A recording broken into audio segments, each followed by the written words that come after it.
Hello everybody, my name is Ian Kirkpatrick. I'm an author, idiot, and loin streamer, and today we're doing a booktube review, an authortuber review, if you will. Known guy named Ben Shapiro released this novel, True Allegiance, in 2016. I'm going to be looking forward to your thoughts in the comments down below. But before we get started, number one, if you enjoy what I do here on the channel, please remember to like, share, and subscribe for more. Number two, if you would like to be featured on the channel, check out the links down in the description below.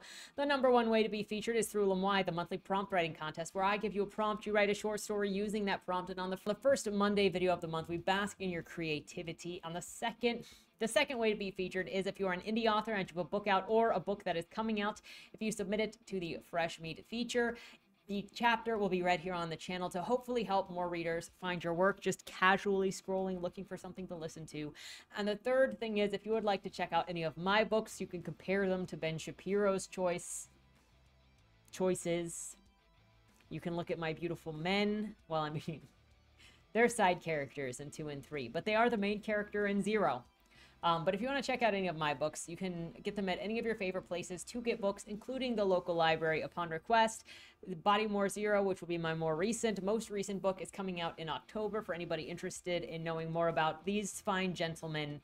It's very excited for it because it's been a journey, okay? It's been a journey. And now I got to get started more on Boom Shakalaka Boom, which kind of complimentary to today's book, but different. I laughed a couple of times because of some of the jokes I make in Shakalaka Boom, okay? Like Waco. Anyway, with that said, let's go ahead and get started. I don't know how many people are familiar with Ben Shapiro. I'm only slightly sad that since this was released in 2016, I think that was out when he was doing, university tours, and like nobody approached him and asked him about the logic in his book. That would be interesting. So if you ever have the chance, maybe. There are a lot of things to ask about in here. And like, I mean legit, like not using isms of any kind, just like choices. These are just nonsensical choices, period. Like, you get ready, and I will look forward to your guys' conversations in the comments down below. I'm going to try to do this as apolitically as possible. We're just going to talk about the book. I did think that we were going to just take a break from the pedophile-related books, that I have more to finish before the later conversation this summer. With that said, let's jump into it. It opens with a prologue that is probably an expected fashion for a political thriller. We have to open with a terror attack at a World Trade Center, or actually it's the bridge like right outside in the Washington Bridge in New York. It's sacrificing a mother and a daughter specifically because we will learn as we go forward in this book, women are good for 3 things: crying, making cookies, death, and specifically death if you're infertile. Like, that is your purpose, is death, sacrifice, because you don't have babies. But we'll get into that. You'll see. Okay, I'm not exaggerating. Maybe I'm exaggerating a little, but after the mother and daughter are kaput, the bridge is kaput, we actually go to the true start of the story, which is not really the true start of the story because we're going to start it and then go into a flashback. But we get main character number 1, and we have about 6 main character perspectives we're going to switch between throughout this entire story. Yes, it's a lot. Character number 1 is Brett. Cut to a Middle East scene where Brett Hawthorne, man of action, is cursing at himself for having an empty M9. Introduce his physique, quote, Hawthorne was a bear of a man, 6'3" in his bare feet and 215 pounds in his underwear. Because we ain't thinking about naked men here. He's in his panties. With a graying blonde crew cut and a face carved out of granite. But he had plenty of smile lines. He just didn't like showing those to people unless he knew them, because he was a man and men don't smile. A hotel in Kabul, Afghanistan is being attacked in the middle of this December day. He is sucking in the smoke of the city with every breath. We get background on the hotel that was bringing a bunch of money to this area and some modernity to it, how the Taliban was fleeing the area, but now the whole plan of what was going on is it's not panning out very well. Randomly, we turn into the backstory of Brett being from a military family in Chicago. They moved out to the south side where he didn't fit in because it was poorer, industrial, and heavily black. He didn't make friends very easily because of his race, and then he met this kid named Yard outside in the yard, quote, Nobody knew his real name. Everybody just called him Yard because he played on the school football team, stood 6'5", clocked in a solid 280 pounds, and looked like he was headed straight for a lifetime of prison workouts. The coach loved him. Everybody else hated him. This guy Yard is about to beat up Brett for calling him a slur word when a smaller black kid approaches, saying that he was the one that called Yard the slur. Then the kid says that the two of them, Brett and him, are twin brothers, can't you tell? Once the giggling starts, Yard gets confused and just sort of walks away. This kid introduces himself as Derek, and Brett and him start singing Ebony and Ivory together, and that is basically their background. Brett says that's when he learned how to disarm people and talk himself out of any situation. It's also how he learned the skill that brought him his wife. After school, he went to a military college in South Carolina. Then skip to him being at this military college named Citadel. He's actually at a market nearby where he's standing amongst everyone, and the ladies are in their pretty dresses and the men are in their jeans, and he's standing out in his uniform, not like the other boys. And the girl heckles him for how he's leaning against the furniture, and you get this, quote, "No," she said, "I expect better from a cadet hanging around here, driving away all the customers.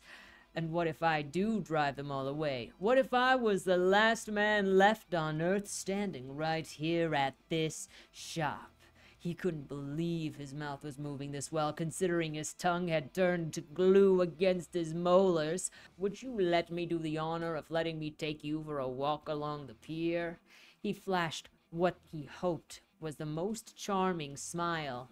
"I've been asked by cadets before, and I'll be asked by cadets again," she shot back without hesitation. "And if you'll wipe that grin that looks like you're eating tacks and manure off your face, and if you buy one of those pictures, I'll think about it." As I was reading this book, I didn't see why their meeting was even included because it wasn't important to the scene. Like, we opened in Cabal, had like 3 paragraphs, and then it switches to this where you get Derek, and then you switch to this.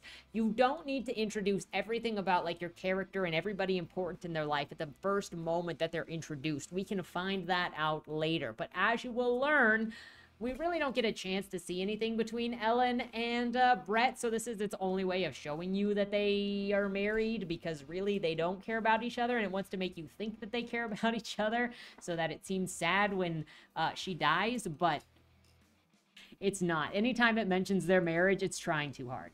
He then buys the picture, and she says, "No, I'm not going on a date with you." And he's like, "But you lied." And she's like, "No, I said I'd think about it, and I thought about it. So try a couple other times." And so then it skips through him coming a couple of times and buying a picture every time until she dates him, and then she gets engaged to him, and then she marries him 2 years later, and they move to Quintico for Marine training, where Brett is good at everything, top of everything, setting all of the records, learning Arabic. He is 22 when he's sent to Saudi Arabia to help with Saddam and the Kurds, but he was traumatized by what he saw there, and when he comes back, Ellen wants him out of the military because she misses him, and she says, "I'm pregnant," and that's also like, "Oh, we can use that as an excuse to get you out of the military because I don't want to be in the military anymore, so as long as you're pregnant, then we can use that." However, immediately after introducing that she is pregnant, she has a miscarriage and magically can no longer carry children. We don't get a reason why. She just has a miscarriage and then is told, "You're infertile now."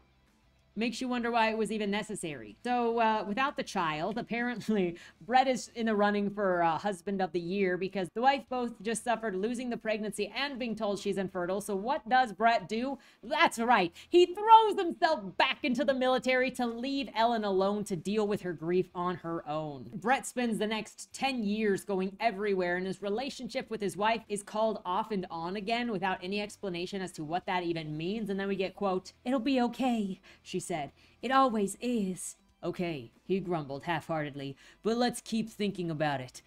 "Take a bullet for you, babe," she said. "Take a bullet for you, sweetheart," he replied, their usual sign-off. He still wanted to be home more than ever. Then, all at once, things changed. An incident then happens with the Quran that makes the Muslims really mad and threaten a jihad against the United States. Brett swings in to save the day while insulting CNN, as you do, because you're only going to have CNN and MSNBC mentioned, and it's always when they're in the wrong, and then Fox News is mentioned like once when it's questioning the questionable president. He also goes over the situation where he was at the market with his wife, and there was a bomb on a donkey that had an IED connected to it, and that IED was also attached to a phone. This is important because the bomb at the end of the book is also going to be phone operated, theoretically. Because Brett is able to stop the bomb, he ends up being the man on the cover of every magazine. He is United States hero of everything. He says that Ellen is now more willing to have him stay at home, and I'm wondering when she wasn't happy to have him stay at home, because every time they've talked, it's been like, I love you, babe. So I think the only one having second thoughts is freaking Brett. And because all of this is happening in the first chapter where we're getting introduced to Brett, it's all happening very quickly, so we have no reason to question their relationship was ever on the rocks, because we're speed running everything in an info dump. This guy named Mark Prescott, and Mark is obviously a cursed name, is then running for president and name drops Brett as being a friend of his. I don't know if he knows Brett. I don't know if they've ever talked to each other before. I don't know if Brett said, hey, I don't know this guy. I don't know why he's name dropping me, but because of the name drop, Mark Prescott gets turned into president. That might have been, you know, something worth talking about if they've never actually talked to each other, and Brett is like, excuse me, who the fuck are you? And once Mark Prescott has actually become president, he calls Brett in immediately to his office and goes, you know what? This might be illegal. This might be against protocol, but sir, I am making you into a general effective immediately. That is my first order as president. I am breaking protocol. Thank you, America. The stuff in the Middle East is not going very well. President Prescott's not doing so well, but is telling Brett to cover for him.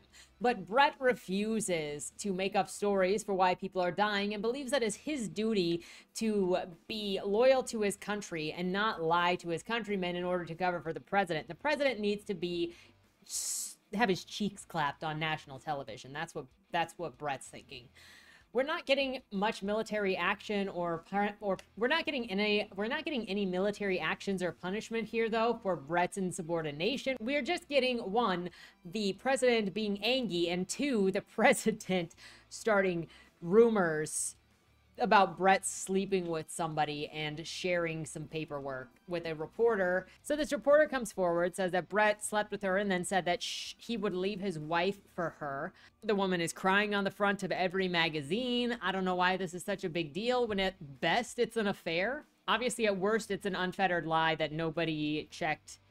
But also, if Brett is like the golden boy of America because they love and they think that he's a hero, would they not question this woman unless there are actually people out there to get him? But then he isn't the golden boy of America because even CNN hates him for some reason. So like, what is actually his public reputation? Is it a politically driven reputation, or is it like a general everybody loves him because they think that he's doing the right thing? We don't know. There's no characterization in the book, in case you are wondering. The president calls him in because this random woman is on TV saying this guy slept with me. And that's apparently important to the president. And the president's like, so, you want to resign? And Brett's like, no, it's a lie. And the president's like, okay, so you know what we're going to do so you don't have to deal with this lie?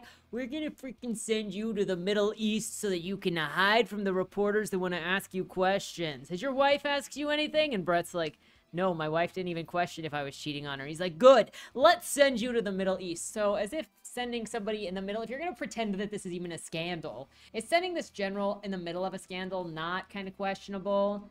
And also, how did his wife not question it at all? Either she obviously trusts her husband 100% and is like, yeah, obvious bullshit, or it's trying to imply that she doesn't trust him at all to the point she's not surprised and she doesn't care. But considering she said, hey, I want to have you home multiple times now, I need the narrative to make up a decision on what is happening in this story. You get all of this background and exposition dumping on the Taliban and Afghanistan that don't freaking matter because we just jumped through like 3 decades worth of time for setup, and that's all that this is. Talking at you, not the character, just pointless garbage that means nothing since we have no story yet. Like, what is Brett trying to accomplish? That's like the main thing. If somebody goes, hey, what's your story about? Tell me who the main character is and what the frick they're doing. What is Brett doing after what, like 7, 8 pages? Nothing. He's not doing anything. Exposition after explosion after explosion with terror attacks from the Taliban in the Middle East. One person in this area is an ambassador who is also a friend of the president, which obviously is bad guy coded. The square is full of women and children, so if the Americans do anything, they'll be blamed for the death of a bunch of innocents. Too bad that Texas doesn't care about that later. Brett wants to show off how badass he is. Quote, when Brett turned back to give his men orders, he saw the ambassador in the corner cowering under a desk, clutching his briefcase at his chest, and he was screaming at Brett in his high-toned Boston Bremen accent, your job is to keep me safe, so do your goddamn job. Shut the fuck up, Brett said. The coldness in his tone stunned the ambassadors into silence. Then an odd keening noise emanated from his mouth. It rose higher and higher, louder and louder. So Brett punched him in the mouth. Not hard, just enough to stun him. Get your pansy ass out on the rooftop right now, he said slowly, glaring. Now, Feldkauf nodded. Brett motioned, and the Marines poured into the compound, formed a phalanx around the ambassador, whose eyes had gone blank with fright and shock. The group moved forward. The group moved toward the staircase. So I have it under authority. I have it from other people telling me that a general is above an ambassador in importance. Fact check, comment fact check. I'm gonna go ahead and say I don't know much about military ranking. It's probably not a surprise. So I'm gonna be focusing more on like the stories, connecting bits, and what parts of the story make sense, and obviously none of it, the narrative choices. But feel free to fact check the story as we go with whatever knowledge you guys have that I definitely do not have. Now, since he punched this guy in the face, who's supposedly also supposed to be on his team, and according to him, he's supposed to be protecting that other guy, he just chose to have a punch in the face, a friendly, little bit of a friendly fire moment. I hope that we were not supposed to like this guy. He's rude, violent. Somehow this feels as bad as a dark romance love interest who thinks that the pinnacle of being a badass is being violent at the correct people. But, you know, makes up for it somehow by stalking and raping the girl that you like, right? As long as you are also murdering the pedophiles. They get into the roof that's filled with civilian staffers. The woman pointed at in this section is crying so hard it's mentioned 3 times. Quote, then he pointed at one woman. She was crying. Off, he cried. I'm the ambassador. She was crying too. Mr. Ambassador, Brett said, we can get you out another way. Screw that.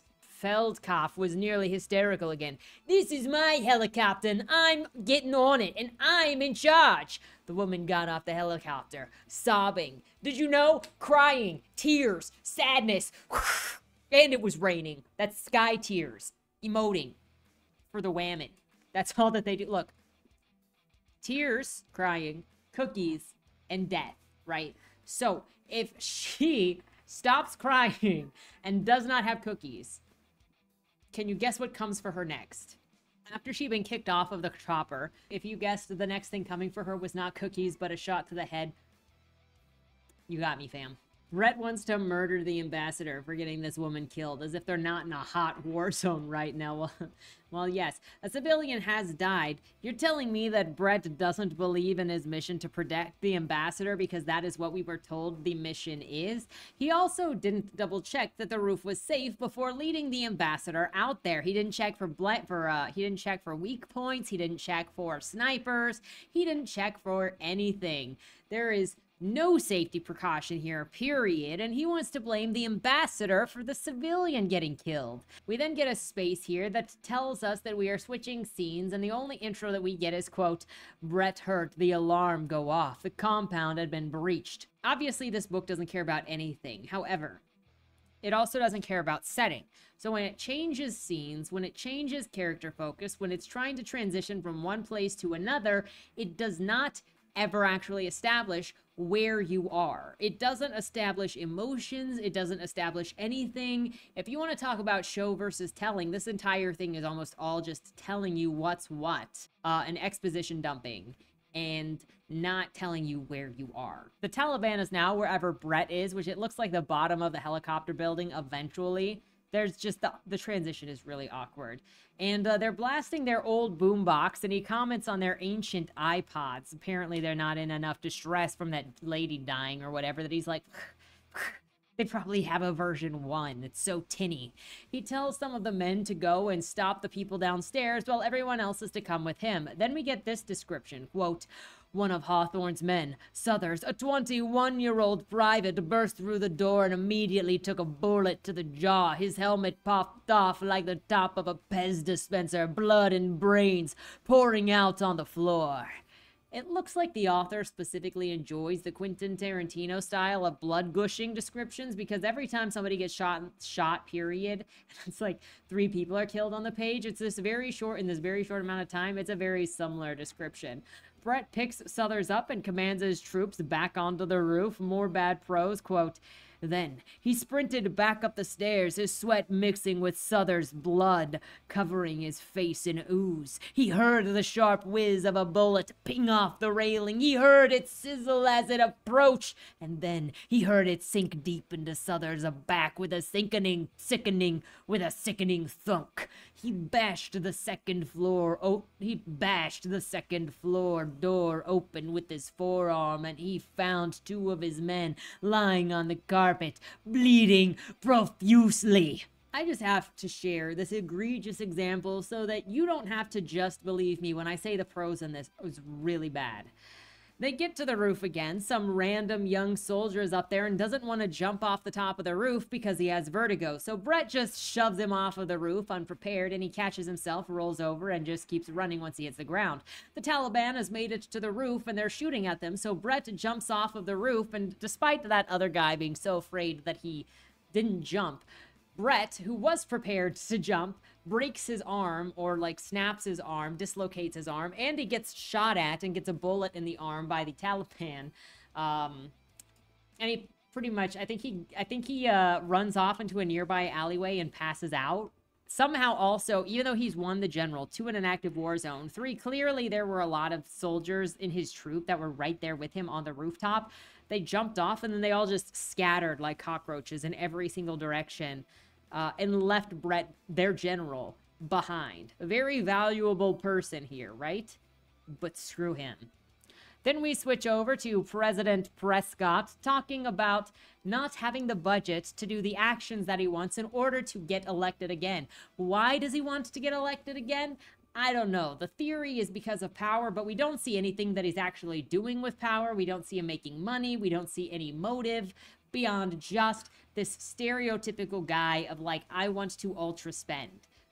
But like, why? You need to show us the character motive for why he is doing what he is doing, because now you are no longer just reading the news and assuming things about people by what they say. You are actually puppeteering what these people are saying. So you need to tell the reader, you need to show the reader through action, through dialogue, through connections, what their grand motive is for what they are doing. And there is nothing here. It is just the most generic, no reason bad guy president existing because the government is evil. Quote, Tommy gritted his teeth. He knew Prescott was right. The president had been dropping precipitously in the polls. His critics blamed his policies for the widespread inflation and unemployment. Prescott was deathly afraid of becoming Jimmy Carter, and he was right on the precipice of having his worst fears realized. When Mark Prescott ran for president, he didn't know what he'd be inheriting. He was no babe in the woods. He was a hardened ideologue, a product of the Chicago machine, a hand-picked protege of the power brokers, but he hadn't quite contemplated the nature of the country that he'd been handed once elected. He campaigned on the great blustering clouds of rhetoric, his boyish good looks and a record obscured by the complacent media. He came out of nowhere, they said, an inspirational figure unlike any candidate since JFK. He answered no difficult questions, evaded all of the exposés about his earlier political career, his rocky marriage, and his connections to some of the more shady characters in town. He brushed off all the attacks on him as the cynical manipulations of a tired opposition. The easiest way to survive end his predecessors' wars, no matter what the cost, and then pump up the spending at home. There was no glory to be won on the poppy fields of Afghanistan. Everlasting glory didn't come in the form of military victory in this day and age. It came in the form of everlasting social programs that grew and inured to the benefit of all Americans. FDR was worshipped not because of World War II, but because of Social Security. LBJ had lost Vietnam, but he had won the Great Society. Big men, Prescott knew, required big governments, and big governments required big spending. So Prescott spent. He spent on green technologies, on educational programs, on food stamps and highways and medical mandates. He spent on the vacations and the dinners and public works projects. Every dollar spent, he told the American public, created $5. No, 10 in commerce. The money could either be hidden in the mattresses of the rich or it could be shared with everyone. Then you get this word salad propaganda, quote, in the middle of the night, Prescott woke up with a phrase ringing in his brain over and over. It was as though a higher power had placed them in his mind. He grabbed a pen from his bedside drawer and wrote it down. Work freedom. The Work Freedom Program. Prescott's Work Freedom Program. Everyone recognized the value of freedom, but what did that mean other than the right to a job? Freedom meant nothing if you couldn't put bread in the children's mouths at night, and America was a country of workers. Freedom was work, and work was freedom. Work freedom, simple, easy, repeatable, genius, as if this isn't the most heavy-handed hammer to hit you with. He is a Nazi, don't you see? Work mock fry. You have to be the biggest of the big brains to understand this metaphor. And then we get Prescott doesn't exactly know what that program is going to entail. I think he does. Or there are two options. He knows exactly what it is, or the author of this book didn't think through it, didn't think he needed to think through it because he just needed to have scary words for a scary man to say. But because nobody in this book has a motive or a personality, everything else is left blank. He's very focused on working people are happy people and we need money to have jobs. So let's ask China to give us money to start our program. So they get China to buy some of their debt, and then the president goes on TV to propagandize about his bill that he wants to just ram through. And as he lectures TV with his propaganda, the novel also thinks that you're stupid, so it has to tell you that he's lying the entire time. Quote, "My fellow Americans," Prescott intoned in his sonorous baritone. "Today, we decide whether or not every American truly has a right to life, liberty, and the pursuit of happiness. Ice cream. That was the promise of our founding fathers, and the key to realizing that promise lies in the rights to work. Life cannot be sustained without work. Liberty cannot be attained without income, and happiness and a distant dream is a distant dream to those without a job. And obviously, if you have a job, I can tax it, and that's my happiness. Our country is too great. Our economy is too powerful. Our mission on this planet too important for us to continue to tolerate the growing gap between rich and poor, between those who are lucky and those who are less fortunate. For generations, our parents and grandparents have told us that this was the land of opportunity coming from the Soviet Union or from Nazi Germany. They were right. Compared to those places, America was the land of opportunity.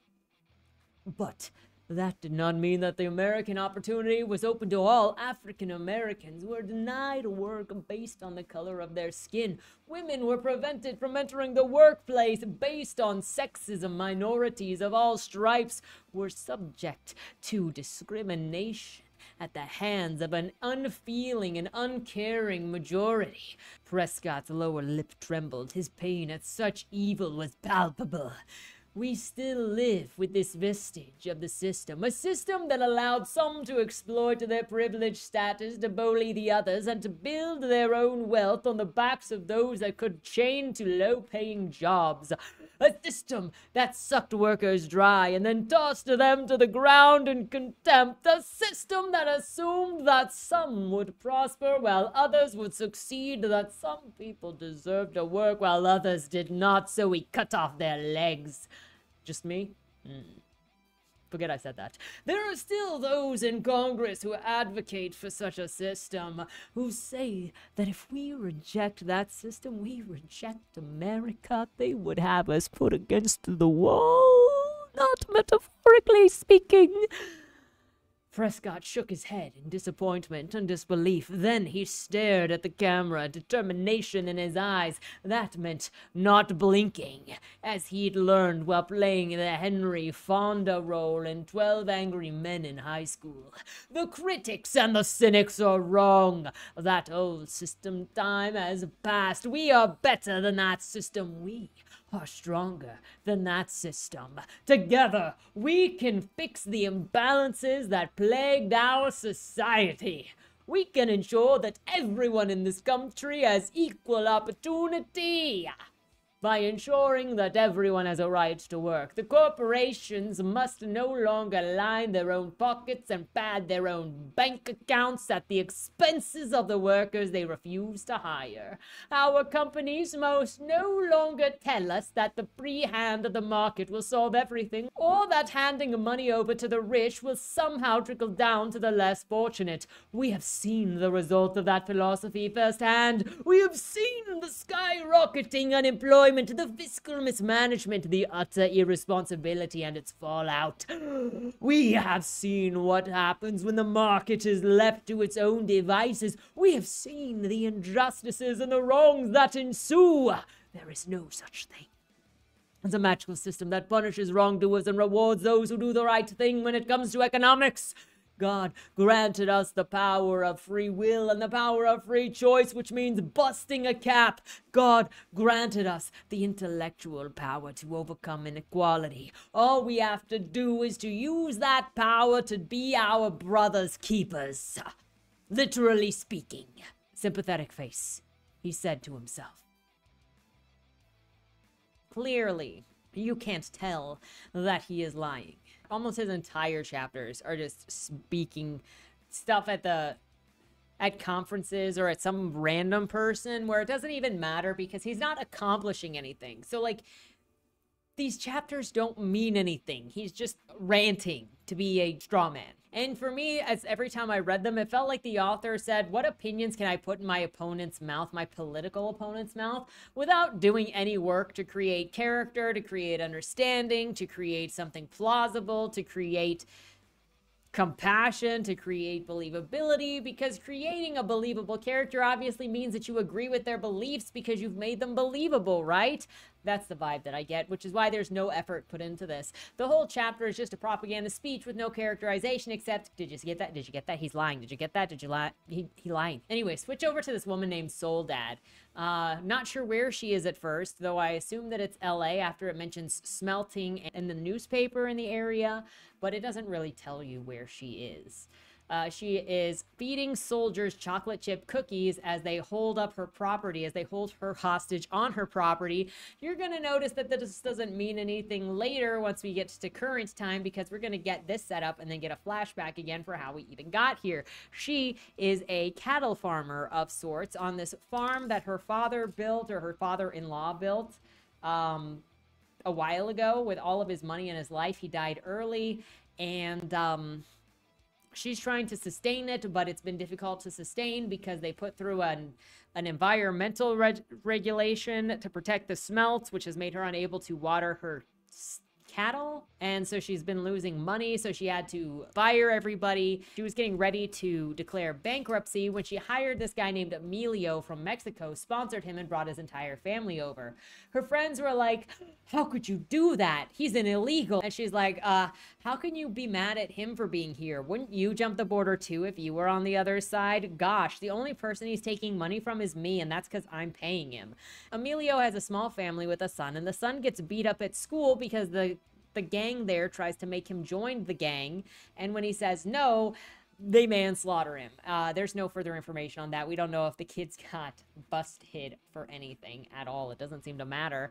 So Emilio is trying to get money together to bury his son. Soledad gives him all the money that she can and then uses another $20K to get money together to go after the feds. With this money, she is going to hire some criminals to go and bomb a federal facility, and then she's going to wonder why anybody thinks that she is a terrorist. Also, don't ask any questions about how she got, like, where she met people or how she set up that explosion. It doesn't explain. It just sort of says that it happened and then she was drunk, and the book skips over all of it. I mean, you're really gonna tell me that you attacked a federal building, that you hired people for a federal building, that you did all of this stuff and there were no cameras, nobody caught her, no people were around, there was nothing? And she says that it's only a matter of time until they hunt her down from the camera footage that was there, because she didn't just hire criminals to do it, she hired criminals to help her do it. I don't really know how she expected to not get caught. 2 days later, the SWAT materialized at her farm, and while surrounded by SWAT, she somehow has enough time to call CNN and assure them that she is who she says she is so that she can talk to Wolf Blitzer about her entire life story.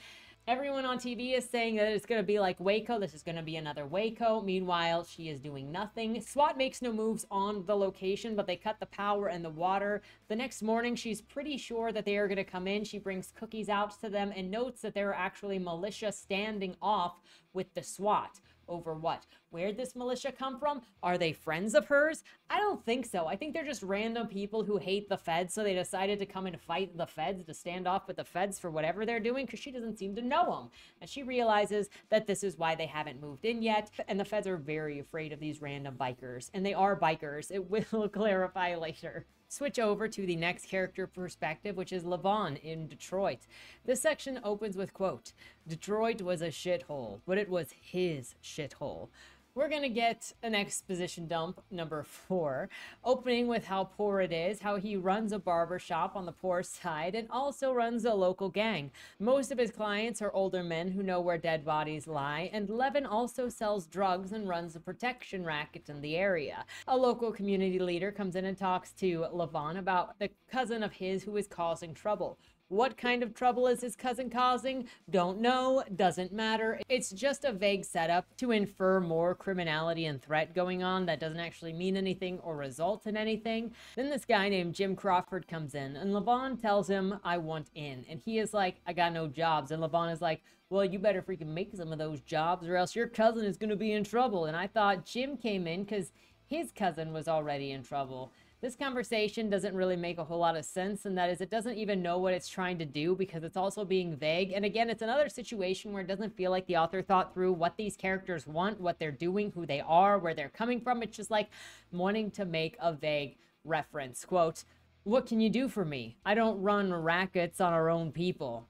Levon moved behind Crawford and slowly began shaving him. His start never stopped. "I have an idea, but you'll have to trust me." Crawford's eyes narrowed. "But I don't trust you now, brother. That's why I'm here." Levon's eyes suddenly cleared. He smiled wide. "There is nothing either good or bad, but thinking makes it so," he said. Now Crawford looked confused. Levon's smile never faltered. "It's Shakespeare," he said. "It means that you'll learn to trust me." Crawford laughed, loudly this time. Then he looked at Levon curiously. "Quoting dead honkies," he twinkled. "You might be useful yet." This is so bizarre in retrospect because Jim is going to use Levon, but the whole thing is like Levon wanted to use Crawford. And like they both mutually end up using each other, but a bunch of times it acts like Crawford double-crossed Levon, but Levon also double-crossed Crawford. So it's just like, again, I wonder if, did he write this in one go? Like one? He had to, right? He had to. He had to have not spent more than one time putting these ideas together. Then we get this insanely confusing switch of perspective that didn't even have a space between the previous paragraph and this one. Quote, 2 hours to the end of his shift. Ricky O'Sullivan looked down at his watch. 2 hours. He hated this beat. The only white boy working the zombie land near the abandoned Packard plant. The plant, which once turned out luxury cars for the upper class, now covered 40 acres of dead zone. Now it looked like something out of Mad Max, with shattered windows, rusted beams, and graffitied walls covering block after block. City had tried to rehabilitate the site dozens of times, and they failed every time. He's complaining about how the major changed department policies so the policemen can't do their work effectively. He wants to go home. He hates working here because it's dangerous and no one wants to work here anyway. Then he gets a call about a robbery in progress, and when he gets there he finds this kid, 12-year-old, and the narrator keeps calling him cute, and the cop is very quickly pulling out his gun. Like, you've just got this child, and the first thing that the cop does is pull out his gun to this unarmed child. Quote, "The gun felt alive in his hand. The gun was life." What we got here is a full-grown adult pulling a gun on a child, pointing it at the child's chest to shoot to kill, and not instead of jumping on the child to arrest him when the kid isn't even showing any form of a threat. The cop apparently has no means to disarm or take down a 12-year-old. I don't know, maybe throw him a Game Boy and a bag of Cheetos. If you can't think of anything else to do at this moment than pull a gun on a 12-year-old, maybe you shouldn't be a cop. Quote, "Kid, I'm not gonna ask you again. I need you to put your hands on top of your head and get on your knees." "Fuck you, motherfucker." "I'm serious." The kid's hand was nearly inside of his waistband now. "Don't do that," O'Sullivan said. The kid smiled, almost gently. "Don't." The kid's smile broadened, and the hand moved down his pants. "Get the fuck out of my hood," the kid clearly repeated. "I'll cap your ass." "Kid, I'm warning you," O'Sullivan yelled. "Put your hands above your head. Do it now." The roar shattered the night air, a sonic boom in the blackness. The shot blew the kid off his feet completely and knocked him into his back. What kind of gun is this guy carrying? Call me ignorant, okay? But I cannot imagine that kind of power from the pistol this guy is carrying. Does he have a Desert Eagle or something? Also, reading the segment made me think of the shtick from South Park when they're doing the Long Johnson, when they're on the railroad tracks and they see the train coming the whole time and they know that it's dangerous and they're still like, "Oh no, oh gosh, oh no," because there are like so many opportunities. This guy just being like, "You need to stop, you need to stop, you need to stop," where he doesn't need his gun out, and it's just continually the same thing, and you're like, bro, just get off of the train tracks. But O'Sullivan doesn't.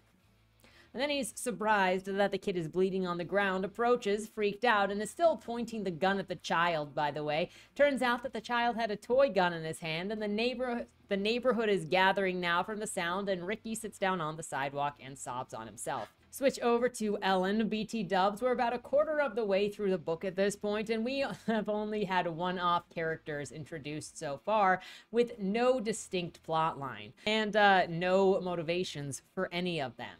To Ellen, with another kid dead at the El Paso border. She complains about an increase of border crossings with unaccompanied minors and gangs with boys ages 14 to 17. But I don't know, 14 to 17 would still count as unaccompanied minors if they're unaccompanied, right? Even if they're in a gang. I think that this was meant to express how the gang members can be young and or be using young people, but it didn't do a very good job of wording it that way. Ellen takes a picture of the dead kid to send it to the government, so now she is going on about how the president opening the borders to unaccompanied children has had people flooding the borders, using resources, and the complaints from the ranchers and the violence has been also increased. You've also got the president fighting with Texas about border policy. Quote, Governor Bubba Davis had asked Prescott for help. Prescott wouldn't even take his call. He did, however, tell CNN that those who had wished to deport these children were obviously driven by xenophobia. That bullshit didn't surprise Ellen one bit. She knew what Prescott would do to push forward his agenda. Her husband was stuck in Afghanistan and her marriage was a public joke. That was proof positive of that little proposition. How is her marriage to Brett a joke? We haven't heard about her marriage from anybody at all. If it was a joke, show it somewhere. She didn't even confront her husband about possibly cheating, so she can't just do a little bit of character work. It's not that hard. Well, apparently it is that hard. So Texas wanted to remove the illegals, and the president sued Texas and won because their actions to detain and remove the illegal crossers. Ellen takes that picture and then vomits and walks away, spots an odd chopper in the air and doesn't know who it belongs to, and then there's another one. And at this point, you've got Ellen and her assistant, Vivian, in the car driving away from the border. They're not with any agents. They have no protection, despite what's apparently going on at the border. These two women, of which Ellen is the assistant, the lead of staff of the governor of Texas, and she's at the border all by herself entirely. I mean, I'm sure that it's not unheard of, but also, like, wouldn't she take something herself so that she's not, when things are as bad as she's saying it is? That's what I would guess. She's given the choice to get out of the car by these guys in the helicopter. And so Vivian is like, "Don't get out of the car," she said, her voice raising in panic. "Do we have a choice?" Ellen answered. Ellen pushed the door open, stood up, felt the waves of heat rise from the road. The sweat trickled down her lower back and into her underwear. She had time to think this wasn't very feminine. You know, if this was 1860, if that's unfeminine behavior to sweat, you could be put in an asylum for that, young missy. I can't believe that you're unfeminine enough to sweat. What a weird comment. Despite Ellen getting out, Vivian stays in the car and immediately gets shot because she didn't obey. Maybe you should have followed Ellen's lead. I'm just saying, Vivian. You get, quote, Ellen heard Vivian's body slump over against the car. Ellen didn't react. She went numb. This made no sense. Vivian was still alive. The helicopters weren't here. This was Texas, for God's sake, not the middle of the drug cartel territory. Except Vivian was dead, and the helicopters still sat right in the middle of the road in Texas. I don't understand how she's having disassociative moments right here when she literally came down to the border and is complaining because her boss is complaining about how dangerous things are, and she just saw a dead body. So obviously it is cartel territory. But now she's disassociating. She eventually is threatened and then told to get back in her car and talk to her governor that says, "Stay out of our territory and leave our borders alone." And then she drives away and screams, crying, obviously, because you have three options as a female in this book: crying, cookies, dead. If you stop crying and you don't have cookies, you die. That is the rule. We switch back to Brett in Kabul. For some reason, he's thinking about Ellen's suffering at this exact moment when he's in the middle of when he's in the middle of the Middle East. Quote, "It was shortly after midnight. The muddy puddles at my feet ran red with blood. All that he could think about was Ellen. Ellen living the rest of her life alone. Ellen put through hell again. Ellen. They might as well call her Helen. At night in Kabul, temperatures dipped to below freezing. The good news was that the cold had helped stop the bleeding. The bad news was that he was in danger of going into hypothermia. He could barely keep himself conscious. He'd only been able to do so thus far by jabbing the butt of the M16 into his wound to feel the sharp pain. Now, his arm was numb. If he fell asleep, he'd have been a carcass by morning." And yes, that is a hard segue. Why didn't it just switch into him being in the temperatures instead of actually mentioning his wife? He did not need to think about his wife at that time. It was disruptive and didn't make any sense for the situation. So Brett's bleeding through his arm after jumping off of a building and being shot, and now he's in hiding. He's planning to go to the airport in his attempt to escape, and he gets there, quote, "He stumbled forward toward the gate as he reached the empty field. The gates grew larger with every agonizing step, then miraculously, the gate was before him. Brett grinned as it materialized in the darkness, except the gate was open, blown wide open. Then he saw it. To the northwest, something was burning. The acrid smoke of burning oil and flesh cut his nostrils. He wiped the sweat off of his face and walked toward the helicopter. My God, he thought, there's no helicopter. He knew before he reached the helicopter what had happened. The smoke billowed in great black plumes against blue-black's night sky. The soft, angry flames spurted from the landing gear. The runway was clear except for a helicopter and the dozens of uniformed corpses lying nearby. Brett knew some of the corpses. They had been his men at the embassy. Many had been shot at the point-blank range in the head. This book is already short, but it's repeating its prose so often that it really doesn't need to, but it's trying to make itself longer by doing so. Brett goes through the carnage. All of the bodies are dead. Everyone there is dead, including the ambassador who escaped earlier. Just so you know, seeing that corpse makes Brett feel better about the Taliban. Quote, "For some reason, a small measure of justice made Brett feel just slightly better for a moment. Then he realized the enormity of the situation, the enormity of the loss. I guess seeing his own countrymen dead is totally good and nice as long as the Taliban are killing the right people. If Brett weren't then interrupted by looking at dead civilians, I'm pretty sure that he would have been like, you know what, these Taliban guys aren't so bad. Maybe they can clean up some of this stuff that I can't do legally. But the dead civilians make him upsetty, and he needs to beat a wall and also fix his arm back into place because it's dislocated.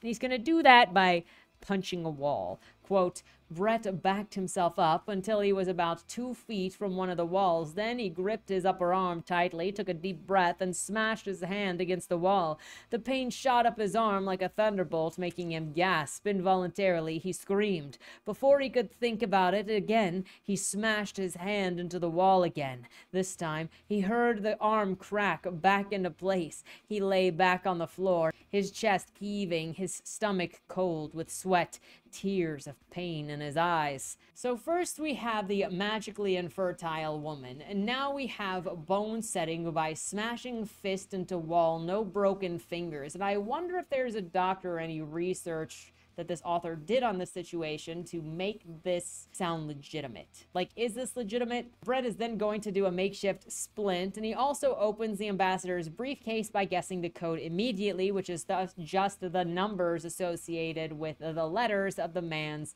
name in the alphabet, BFF. Inside, you got, quote, a Glock, a passport, stacks of Afghanis, stacks of dollars, a bag of sticky blackish substance, opium, and a Xerox copy of a map with 2 sets of coordinates, longitude and latitude, Iran, Iraq. Brett knew what it meant. Brett had known of the CIA's discovery of weapons of mass destruction in Iraq for years. Everyone on the inside had known, the media had reported, the government had lied, that somehow all of the world's greatest intelligence agencies had been dead wrong. But that wasn't the case. Hussein had smuggled some of the weapons out of the country to Syria. Others had been buried in the desert. So now I'm wondering how the Taliban came into this place, killed everybody, but didn't open the briefcase that was held by an ambassador who was also working with them. And obviously he was a traitor to both them and the United States, but they didn't like smash the thing open and take everything inside. He just so happened to leave it there for Brett to find. What would have been a better choice if it really wanted to do this is to have the briefcase already open because the Taliban busted it open, and Brett is looking at it, and then he sees like a little bump in the lining and is like, wait a second, and then he like takes a knife or takes something sharp and rips it open, and then finds the coordinates on the inside of the lining of the briefcase. At least that would have made it a little bit more covert and make a little more sense as to how documents like that were left behind. And you've also got zero idea if there was a mixture of soldiers here, if it was just a complete wipeout from the Taliban, what happened to anybody, and if it was not a complete wipeout, are there dead Taliban members? Why was this briefcase not picked up if there were other Americans that still survived or other American allies that survived? There's nothing. It literally just creates the scene, the scenario, with no logic behind how it was created or how we got here or who got out. It's just Brett is the only survivor, and apparently everything is left in the correct place for him to find, as if it's an escape room for him to figure out. Anyway, he's only got enough energy to say, I can't believe the ambassador sold us out, and then he passes out. Switch over to President Prescott. Get ready for another completely useless chapter, and he's talking to some numbers guy he's uninterested in, so he's being rude in his internal thoughts, and we're reminded that he's insincere in everything that he does before the guy Joseph A. Banks asks the president if he remembers 9/11, as if every political thriller of the last 20 years and his name is Augustine didn't take the opportunity to mention 9/11 whenever they could. So the analyst talks about shorting stocks and how that worked, and that precursed 9/11, and since it was happening now, it's probably indicating that there's going to be 9/11-2, or in this case, we're going to call it 9/12 because some of you are geniuses and said 9/12. Of course, the analyst guy and whatever consultant is there with the president are like, these are only guesses since we can't be sure of anything at the moment. And so Prescott is like, well, if you can't assure it, then I don't freaking care about the news. Thanks for nothing, losers. I'm not going to go off of your hunches because that would mean blaming China for things. And we want to be friends with China, not make them angry. So, no. After the convo is ended, he talks to China on the phone about their agreement and then is informed that he's got a call from Texas. One thing that you're going to see in this is it mentions Middle East, China, and Russia, but like Russia comes up randomly as just a random Russian talking to some guy in the Middle East, and then Russia never comes up again, and China is only mentioned like here and somewhere at the end in a phone call. And so it's like the honorable mentions of generic bad guys without actually including them in the plot anywhere. It's more like, just so you don't forget they're supposed to be in your thoughts, here are their honorable mentions in the story, but they're not actually important to anything. So Texas is called, and we get, quote, "Mr. President," said his secretary, a hot little hand-picked blonde number named Marissa, "I've got the governor of Texas for you." "Can we take a rain check?" Prescott felt too high to be brought down by the fat turd from the Lone Star State, the arrogant, bull-headed, used car salesman. He hated Bubba Davis, who named their child Bubba aside from dumb hicks from the South and didn't want to hear his drawl ruining his days. "He says it's urgent, Mr. President," Prescott groaned and picked up his headset. "Put him through." He's not the only one groaning here, BT dubs. The hands are so heavy in this. I'm impressed that the author was able to get his hands off the ground in order to write this with a keyboard. The Texas governor is asking for troops to be on the ground at the border, especially because his chief of staff and her assistant were attacked at the border and one of them died. How literal staff of the government was at the border again without security when they know of the issues that are happening, I'm still not sure. Also to note, you have the president saying, "What in the Sam Hill is wrong with you?" when clearly this man would just swear. Prescott then threatens Texas that if he does anything to the illegals, then he's going to arrest him and throw him in a cell forever. Texas hangs up. Prescott says, quote, Marissa, get me Jazz." This was his nickname for Jasmine Jax, the national security advisor, his longtime political mentor.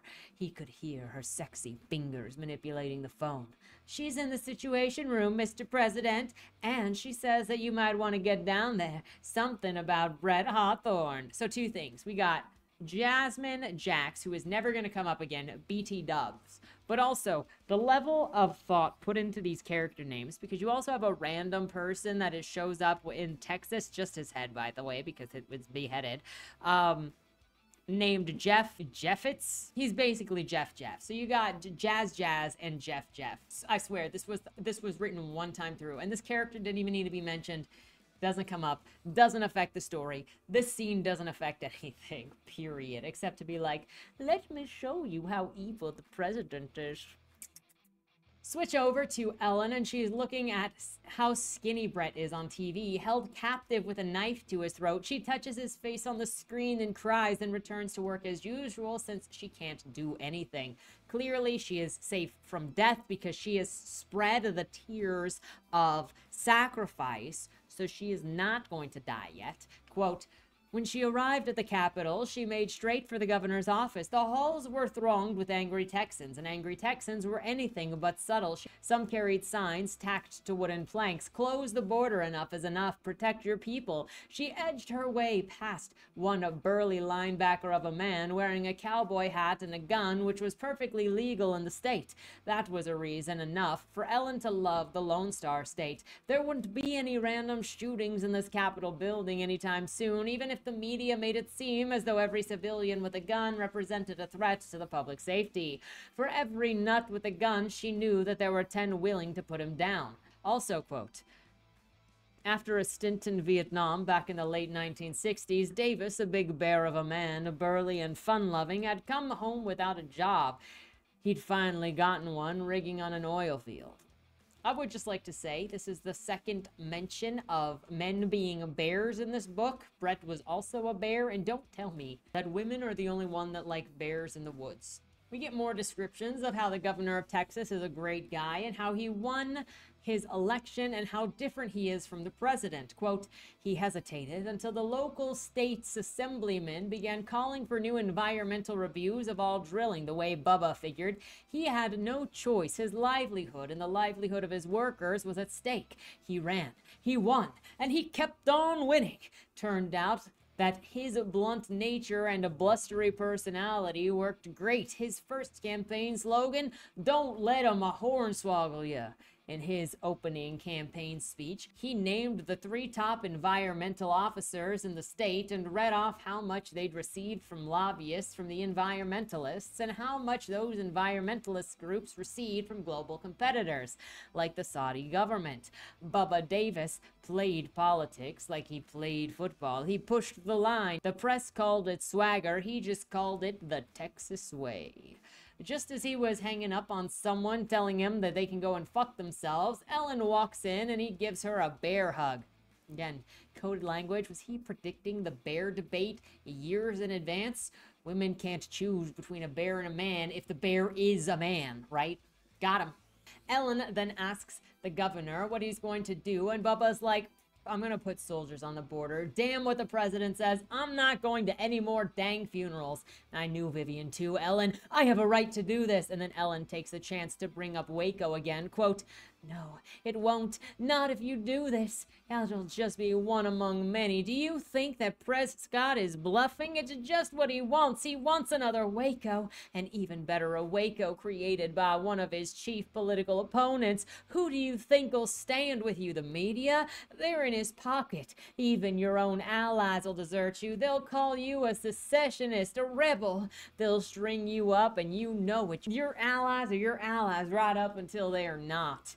Ellen challenges Bubba on defying the president, saying that people won't stand for it when the feds come knocking, and Bubba's like, "Oh no, they agree with me already, by and large, and they do consider what's happening at the border to be a war, and so then I'm dealing with it as the governor. I'm not gonna be the governor leaving people out to dry like my government left me in Vietnam." Back to Soledad, who, if you've forgotten, she's the rancher in California, and she's still somehow in that standoff between SWAT and the militia, though the militia say they are now calling themselves the Soledad's soldiers. They're dwindling over time as the SWAT starts building over time. Nobody is moving though. Then this guy who is a member of the SWAT, sneaks up to the house. Apparently nobody on the SWAT team knows that he did this. He's not hostile. He wants to disarm her, sort of, and he still brought his gun with him. I think he probably should have talked to somebody. Somebody should know. But like, if you're all at a standoff and you're all surrounding this place, how does this one guy, when you've got the militia and the SWAT,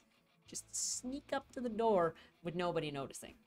Doesn't make any sense. Also, don't worry guys, this book, like a romance novel, doesn't seem to miss a beat in telling you how jacked the guys are. Quote, "The man stood no more than 5'10", well-built Caucasian, a thatch of musk-brown hair stood nearly on end. He moved forward quickly and grabbed her by the arm. She could feel his powerful grip through her thick robe.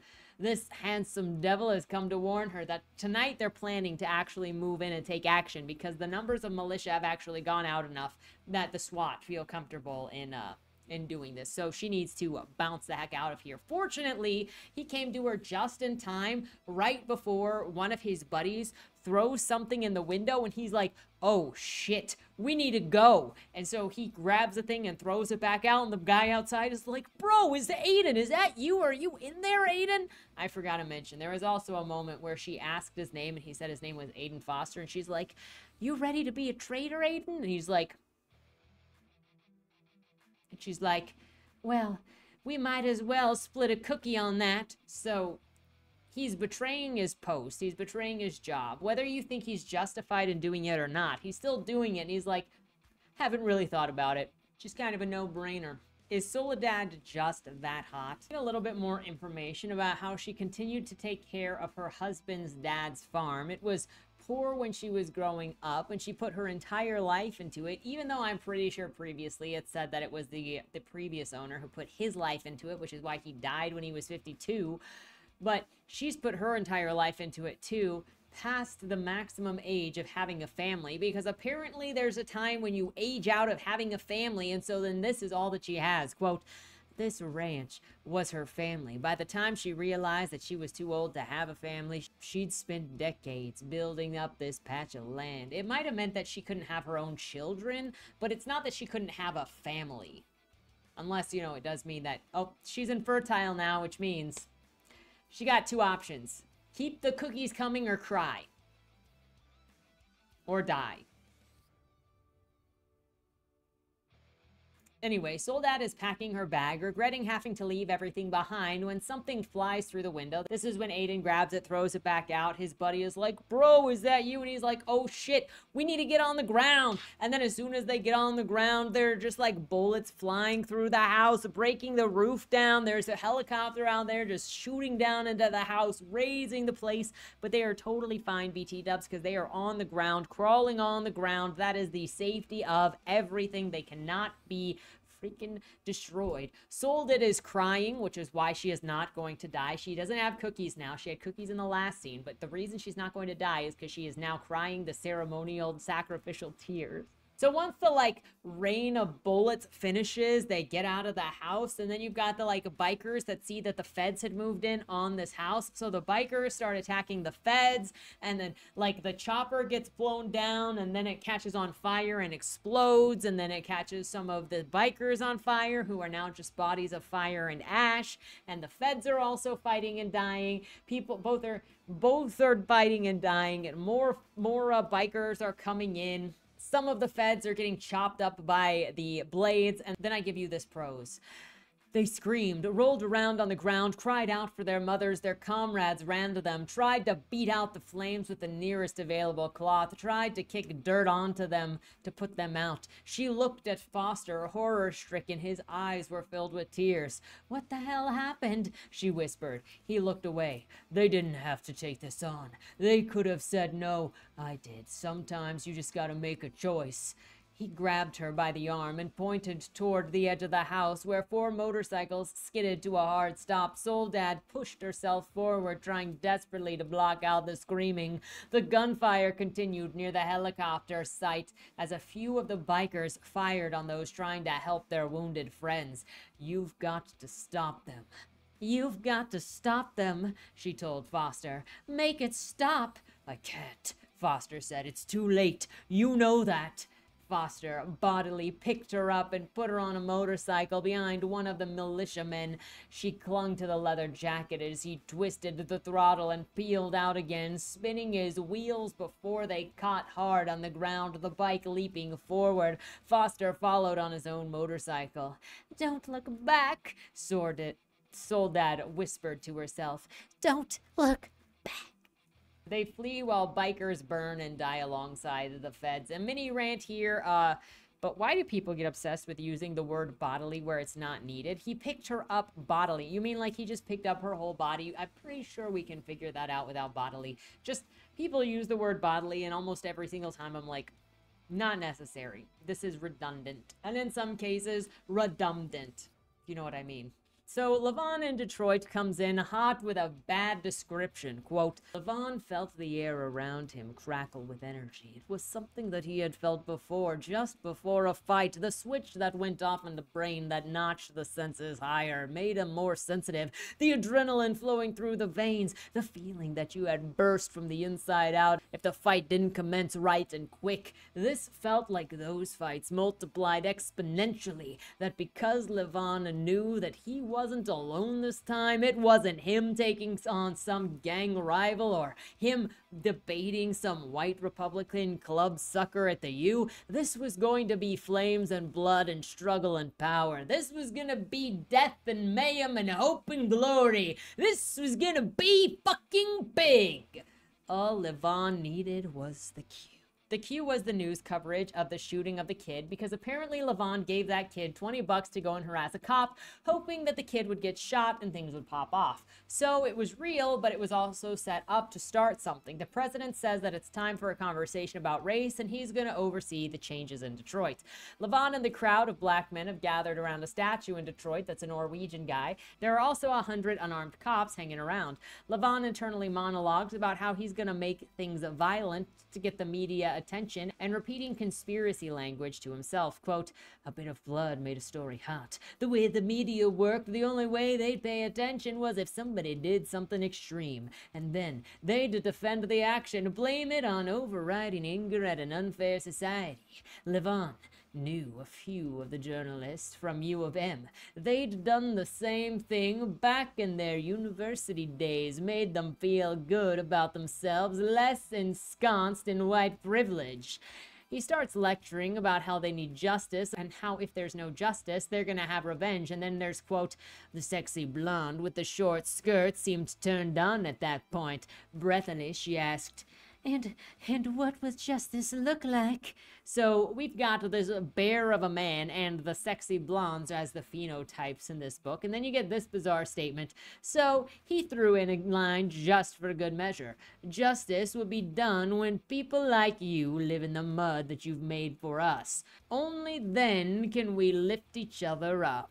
Her lashes fluttered. That shit was magic. Levon knew. He'd learned it at the university too. White co-eds majoring in journalism were a cinch. Just to drag them off their civilized perches and let them experience life outside of their self-proclaimed white privilege, and they let you know that you be doing them a favor.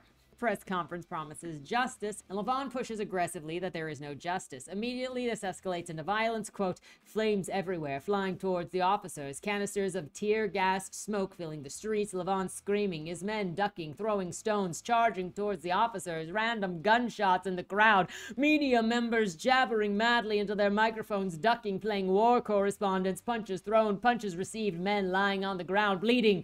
Feels a little bit like slam poetry. Of course, it's just a lazy paragraph. And while this can be used as a writing technique, this novel is not doing very much since it's already just summarizing everything to make political arguments. Reverend Jim Crawford then sets up on the podium to say that there will be justice immediately and the flames are quelled. Also, more terrible repetition in, quote, and the streets gradually went quiet. The young men stopped rioting and screaming and turned their heads to watch Reverend Jim Crawford. The cameras focused in on Reverend Jim Crawford, friend of the streets community leader, Big Jim Crawford, the man who just saved Detroit.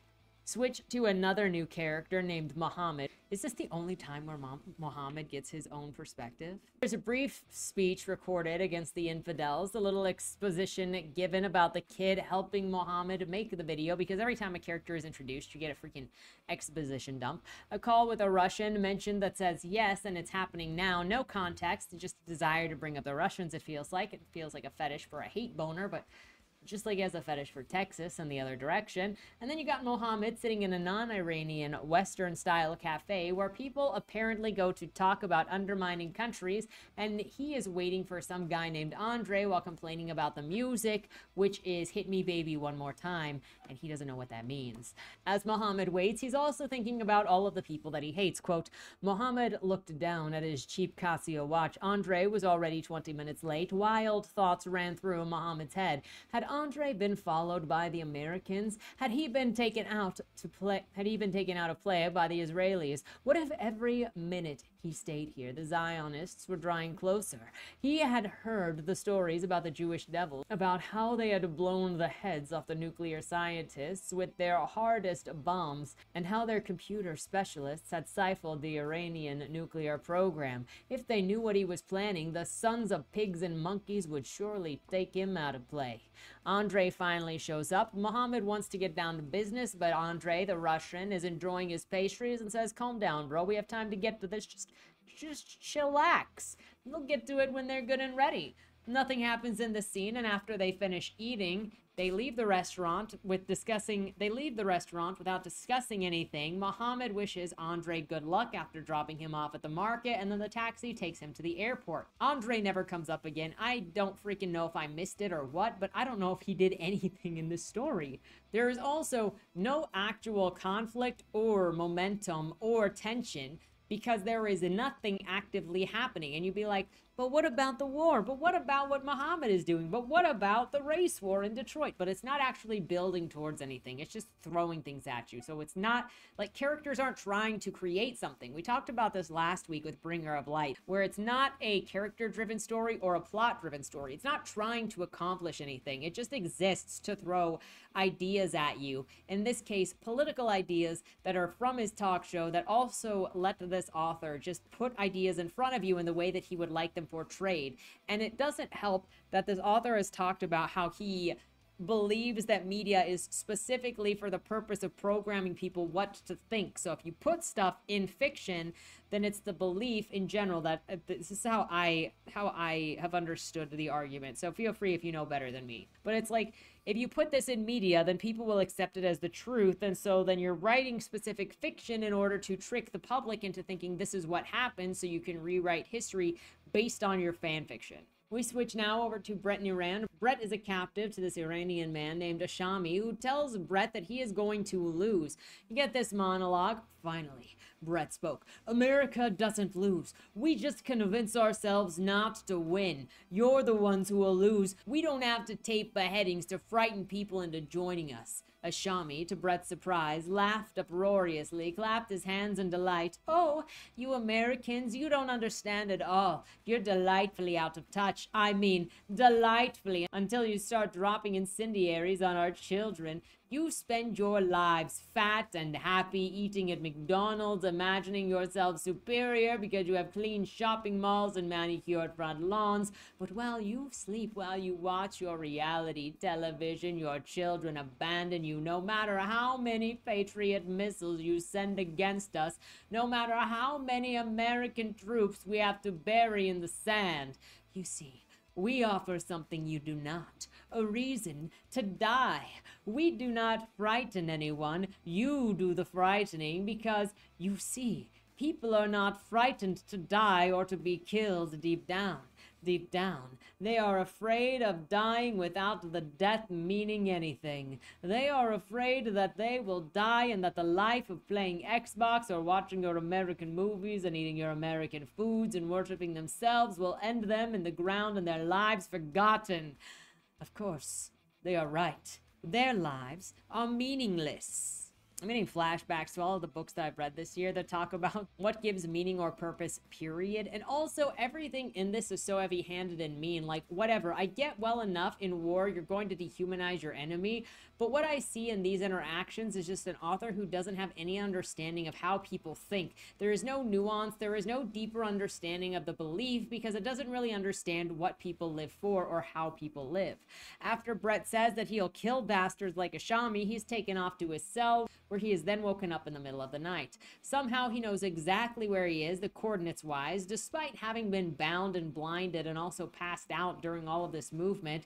He plans to send out coded information in the recruitment video that they're going to use him for. Also, he is told that he is wearing a, we're told that he is wearing a victim jumpsuit and peeing blood because he's been beaten up so much. All of this is in passing and none of it matters. It's just to make you, I don't know. They tell Brett that he's going to be in the movies now, and his response is, fuck you, your mother, and your goat. Ashami comes in to make the movies and threatens to cut off Brett's balls if he doesn't comply.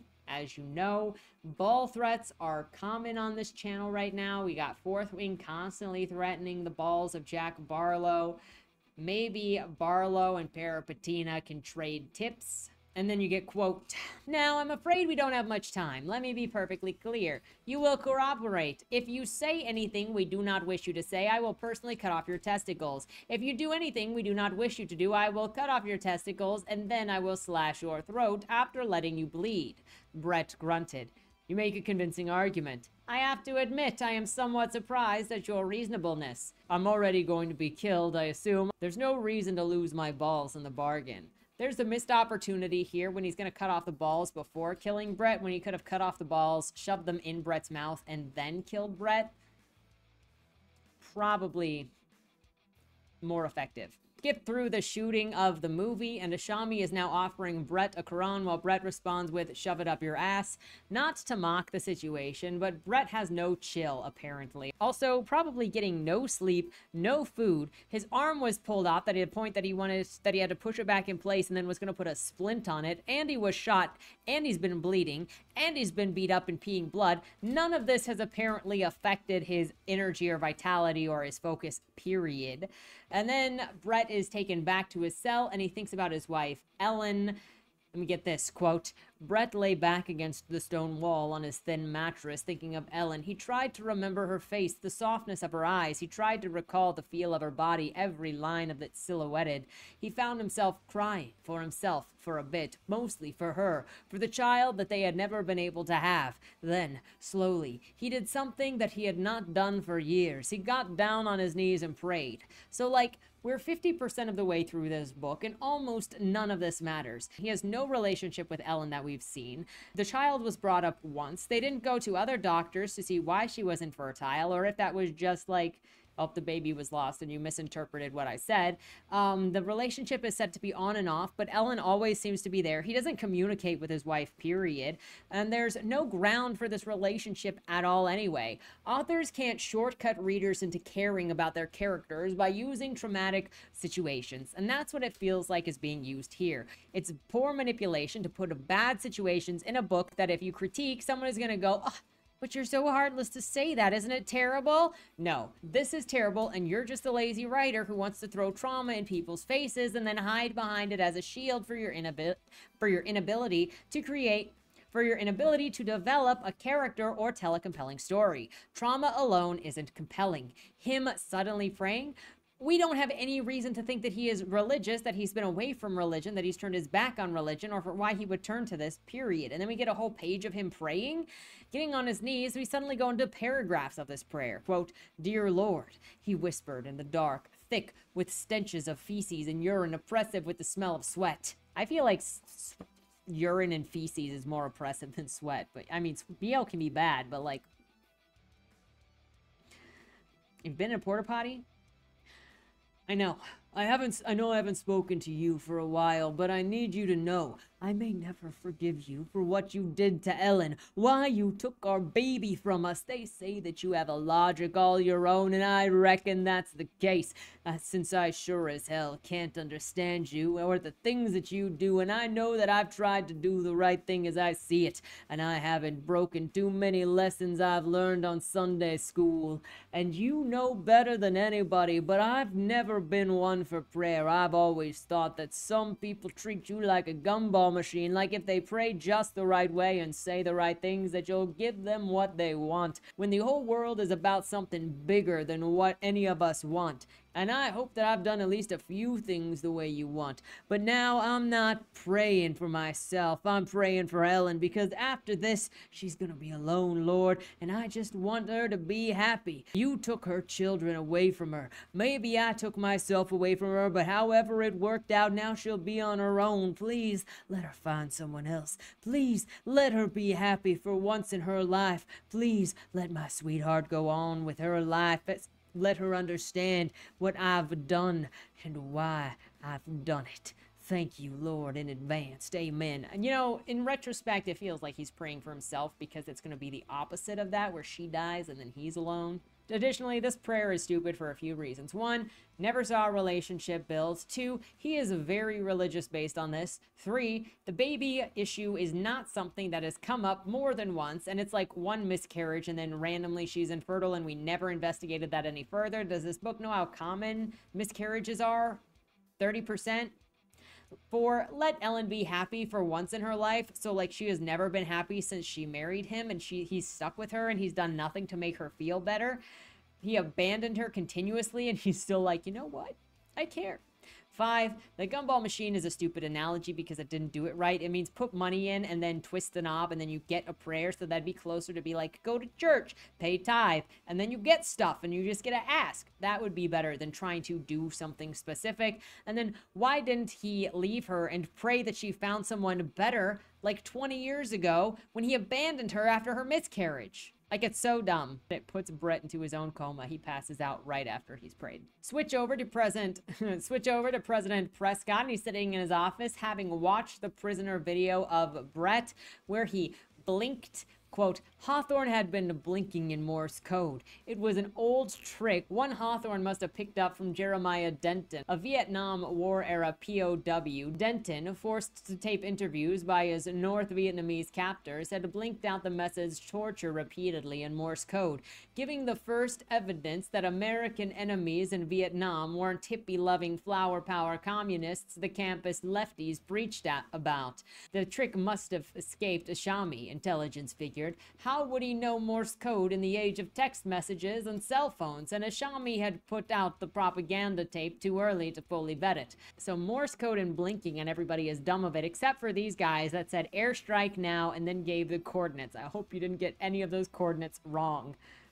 That's some pretty impressive blinking. President's like, all right. Despite the risks, we gotta airstrike because 1, it'll strengthen my campaign slogan. 2, kooky right-winger survivalist bloggers are already decoding the message on the blinking, so if we don't do something and he is there, we're gonna get in trouble. Quote, 2nd, some right-wing bloggers had caught on to Hawthorne's signal. Mostly they were kooky survivalist types, the sort of folks who pose to conspiracy theories on message boards, but the CIA informed Prescott that such information, once it got out, could jeopardize any sort of attack. And if the information began to take hold, Prescott figured for himself that he'd be blamed for nothing. Already, some of these nuts on Fox News had been making oblique references to the rumors. Confirmed board surfers. Also, apparently, kooky survivalists on conspiracy boards are now apparently considered very credible.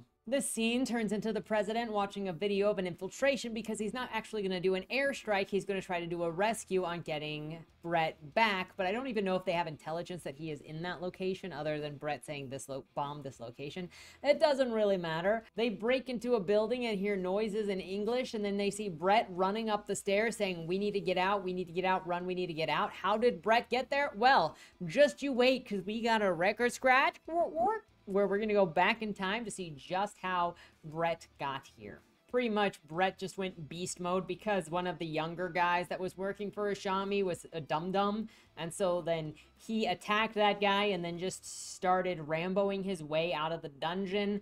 And nobody could stop him. Quote, he didn't have time to explain the blood, however. He didn't have time to explain the bodies of Yusuf and his fellow thug lying 100 feet beneath them, several stories into the earth. He didn't have time to explain how he heard Ashami walk down the hallway 2 days before, heard his cultivated Arabic recede along the hallway, fade in the distance, heard Ashami inform Yusuf to guard the American pig general at all costs, not to let anyone in, that Allah would reward him for his good work. His broken arm or dislocated arm is healed now, bullet wound, no problem now, muscles getting beat up, all of it just gone now. In retrospect, because this book decided to write everything out of order, or a lot of things out of order, you've got Ellen seeing the video of her husband before the video is produced, and then you've got the CIA coming into the building to free Brett, and then it immediately jumps into a flashback of Brett freeing himself that also goes along with the opening of the book where Brett is at the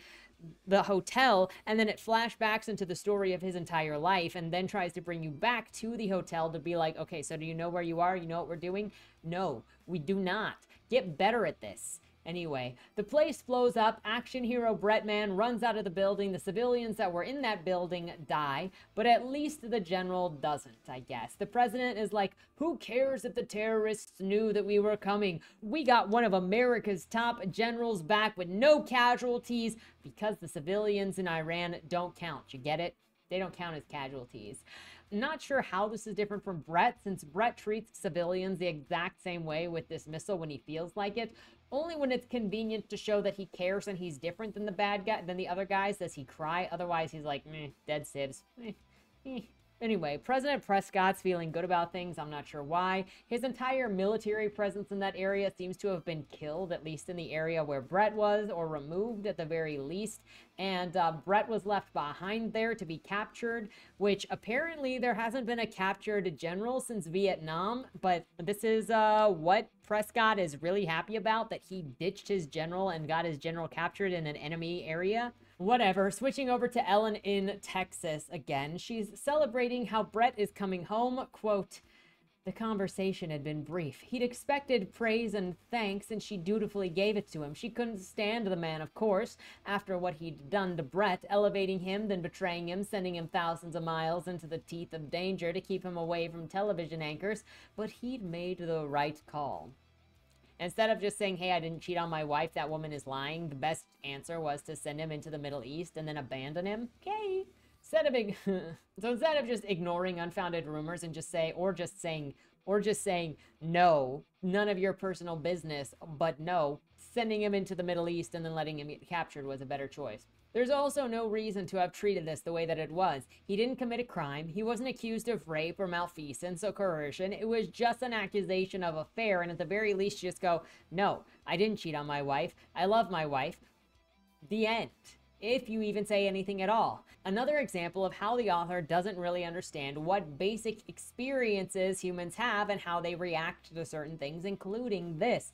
Apparently, the situation is enough to have the president do widespread troop release everywhere that troops are currently at. Did they not already withdraw because of the garbage of where Brett was at? While Ellen is happy that her husband is coming home, she hates the president and angrily turns off the TV or changes the channel after listening to more lies. Then Ellen gets a phone call from her husband and he's like, "It's me, baby," and he tells Ellen that she needs to bring in some guy named Will onto the phone, and Ellen's like, "Why do you need me to bring a man onto the phone? Are you being monitored?" And he's like, "You got it, baby." And she's like, "I'll be right back with that man." So like, isn't her asking if he's being monitored enough to like get him in trouble if he is being monitored, or does it mean like in the room that he is being monitored? Maybe have a code word. That would be a good choice. Bringing Bill on was the most useless thing anyway, because apparently all Brett needed to do was tell Bill that there was a guy named Muhammad and what he looked like, and then said, "Look for him. He's coming to the United States." And the look is like 17, tan skin, Muhammad. Thanks. And he hangs up. And how could he not do this through military phone? How did he not just call Bill? He needed to call his wife to bring Bill in, and how did this not get his wife in trouble for having classified information? Then Brett's kind of pissed off that the president didn't just airstrike the area to kill Muhammad or Ashami before they escaped, and he's like, "Damn the man, damn him." So Brett's kind of mad that the president didn't just take his advice and airstrike the place to take out Ashami and Muhammad before stuff happened, and he's like, quote, "We'd all be dead, and Prescott would have an international incident on his hands anyway. Dead Americans and their body parts spread all over Tehran. Damn the man. Damn him. But like, didn't we already have that happen in Afghanistan when he got to the airport and it was just like strung up and the ambassador was dead? How do we not have an international incident from that? Also, once they hang up, since their whole thing is take a bullet for you, babe, we miss an opportunity here for Brett to say, "Take an airstrike for you, babe." And then we switch on to a rerun of 9/11 happening on TV. Quote, "Saw anchors weeping openly. A real-time footage of relatives taping. Have you seen posters to the makeshift bulletin boards of the New World Trade Center? She saw President Prescott vow to track down the perpetrators of the attack, announcing that America needed to pull together. Despite its differences, announced that he would be mobilizing National Guard troops across the nation to travel to New York City for a rescue and cleanup. She sat glued to the television for hours." Bubba, the governor of Texas, shows up at Ellen's house saying that he's not going to be sending any of the National Guard to New York to deal with their terror attack because he is going to be using the National Guard to defend the borders in Texas. He's like, they don't need my people, and if the president wants my people, then he can come and freaking fight me for it. And while the president is distracted with New York, I'm going to make moves on freaking Mexico for what they're doing. And if you don't like that, Ellen, freaking do your resignation letter, because I don't need you. So either get on board, yeehaw, or yeehaw out of here. Then we go over to Soul Dad, who is now in North Dakota, just skipping through the country as she climbs north from, I think it was California.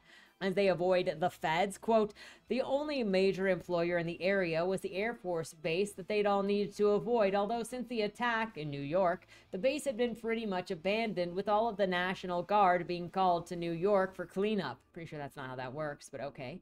So apparently all the military bases nationwide are probably unmanned because New York has claimed everybody's personnel everywhere except for Texas that has said no. And then with this new place in North Dakota, they are forming an anti-government militia uprising, quote, and there, the acolytes had begun to arrive. The first were men who had approached Aiden's family about finding help during the big call-up.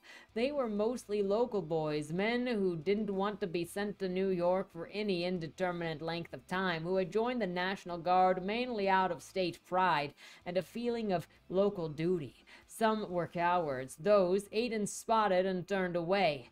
But some, he thought, could be useful. So this little band of militia just showed up because of all of the military being called to New York. The requirement for acceptance into this new militia where you had to be an unmarried man, no phone, no internet, so no gooning. And then the only female around would be Soledad, who would give them cookies and personal attention. And they all found that flattering. It almost sounds like building a cult to worship the mother of the cult. And as they all get settled into their new North Dakota homestead, we get more descriptions of 912 because that's what being creative. I guess it's not 912 because it's a bridge, but we're going to call it 912 because he also calls it the worst tragedy in American history, which also you're like, so we're one-upping whatever the last worst thing was, right? If you're gonna write political fan fiction, can you at least come up with something slightly more creative than 9/11 again? So that you can go, look at me, I'm right. This is how I would do it if I was in charge of the world. Quote, the foreign policy experts were blaming Ibrahim Hashimi for the attack, but he'd stayed strangely silent. Normally, Hashimi couldn't wait to rush to the cameras, and with an attack of this magnitude, most of the commentators had expected a big victory speech from the terrorist masterminds. Around the Muslim world, however, rallies sprung up celebrating the attacks. Palestinians in Gaza dancing and cheering, handing out candies. Muslim Brotherhood operatives in Egypt using the operation as a trigger for their own attacks in the U.S. Embassy. The Iranian mullah leading vast crowds and the chants of death to America, even as the presidents of Iran shed crocodile tears over American losses, while simultaneously suggesting that America could not avoid terror if it continued to support the Zionist regime. We switch then to Aiden, who is at a local bar as he's watching all of this news report about New York and decides that it's too depressing, so he switches the channel to watch stuff about the race riots in Detroit instead. Quote, this could get out of control, the reporter said, a gleeful gleam unmistakably shining in his eyes. This morning, a leader of the uprising, one Levon Williams, posted a list of demands on a website of fight against injustice and racism movements. They're calling the FAIR movement. Here's what we know about Levon Williams. He's a graduate of the University of Michigan with a degree in African American Studies, no police record, model citizens by all accounts, owns a barber shop on 8 Mile Road. According to the public interviews he's done, he's come back to the community in an effort to bring prosperity home. MSNBC cut back its reporter on the ground. Levon Williams, leader of the FAIR movement. Well, today, the FAIR movement listed its demands: immediate trial of Ricky O'Sullivan, a jury of his peers from Detroit area, no transfer of trial to a more sympathetic venue, more equity in the economic system of Detroit and surrounding areas, a complete makeover of the police force, including a firing of the police chief with officers drawn from the local community, and an end to what they call the occupation against people of color. And if they don't get what they want, then there are going to be threats. Then we switch over to Soledad at her house watching the snow fall. Enter this random guy named Ezekiel, who said that he had a reason to desert his post, but didn't tell Aiden. Yet Aiden said that this guy was trustworthy. Doesn't matter. We don't freaking need to. They just say things that don't matter. He tells Soledad that they're gearing up to leave, and Ezekiel tells Soledad that they're calling her the terrorist mommy, and she's like, but I'm not a terrorist, woo-woo, ignoring the fact that she bombed the federal facility, did a standoff with the feds, and then left burning wreckage with feds and bikers everywhere. But, like, you can acknowledge what you've done and why they might think this. Nobody is believing your... She hired and did that federal bombing. Bro, this author be writing a terrorist woman like she's a YA protagonist going, I don't know how he got a boner. I just wore my undies and rolled a ball on his lap. How should I have known that he would get sprung?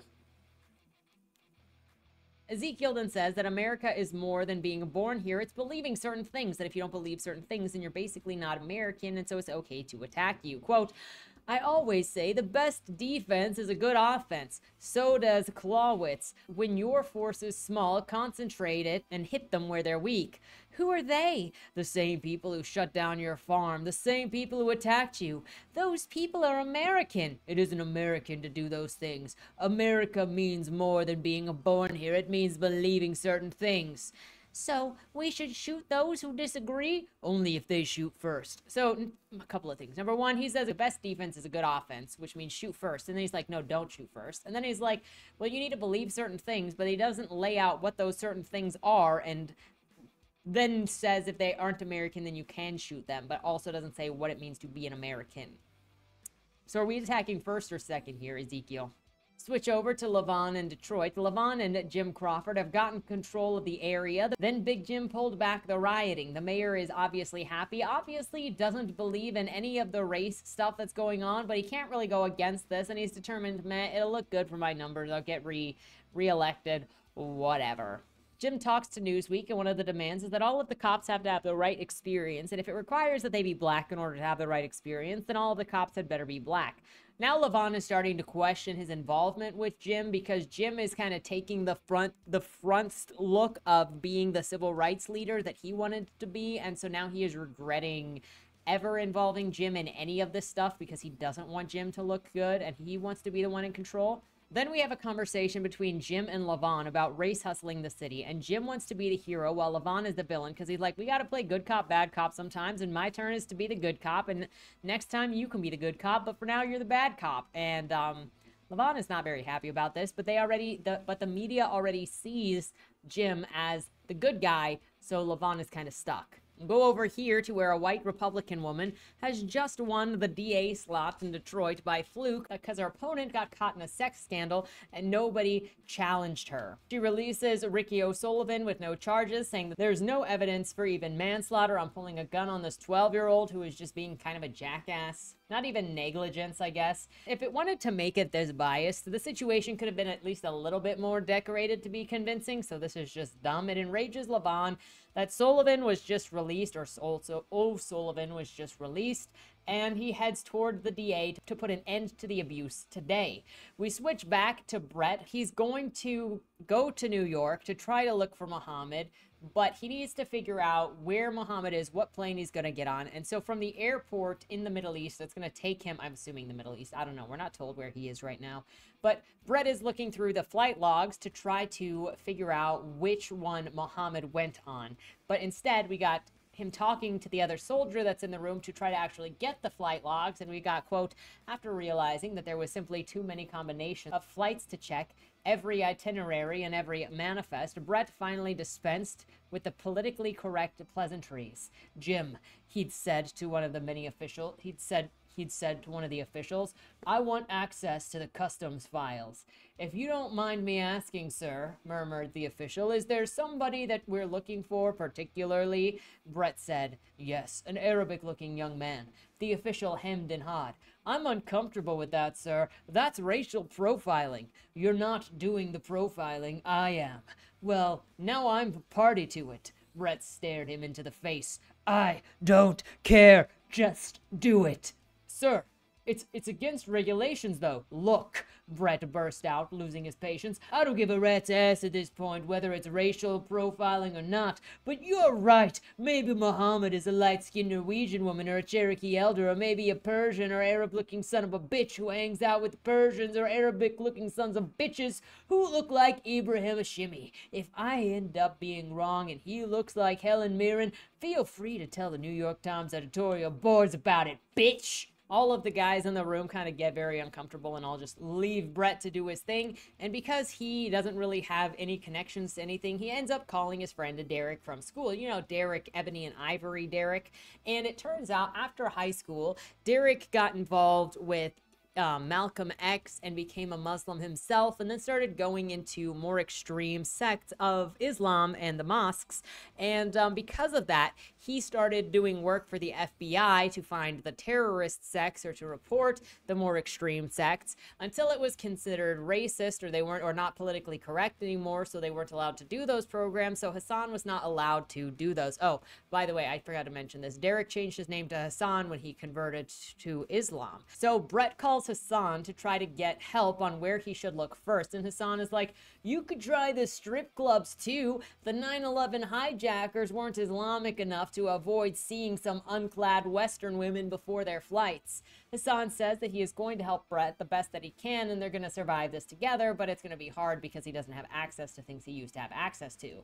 Then there's this weird moment where Brett says, Hassan, when he has obviously been Hassan for like 15 to 20 years. So this dialogue is so unnatural. Has he just been calling him Derek or Hassan for the last 15 or 20 years? Because if you're used to calling somebody by their nickname or by a different name, it's really not that weird to call somebody by another name. As an example, Casey on here is not actually named Casey. His name is Kaylee Charleston, but he's been Kaylee Chuck since he was 15. And even then, he's always gone by Casey because people like to make fun of him because his name is Kaylee.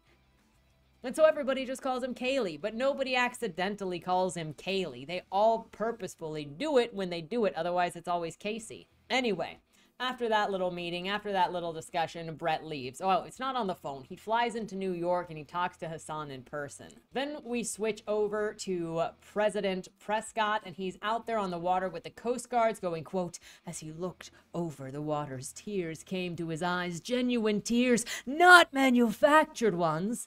This was his country, and there were his people, and if not for the tragedies of the past, they would be driving through the city today, living their lives. Their genuine lives, not their manufactured ones. Thank you. I needed the Harvard graduate to inform me what genuine meant, because otherwise my smooth brain I was gonna miss it. With all of these genuine tears, he is obviously going to use this opportunity to make a speech. We have experienced the greatest single attack on American soil in our history. 2 days ago, we lost thousands of American lives, men, women, and children. That's why I said it was 9/12, but it was also just a bridge. But also, I'm like, I don't have any count on like what actually happened. You said they attacked a bridge. The towers are still there, but it doesn't actually do anything to set the scene of what actually happened. It just is like, fill it in. It's kind of like The Hate U Give, where it doesn't really tell you what's happened. It's just like, figure it out. Figure out what the context is. That's what do I look like, a storyteller? It's not my job to tell you the circumstances of anything.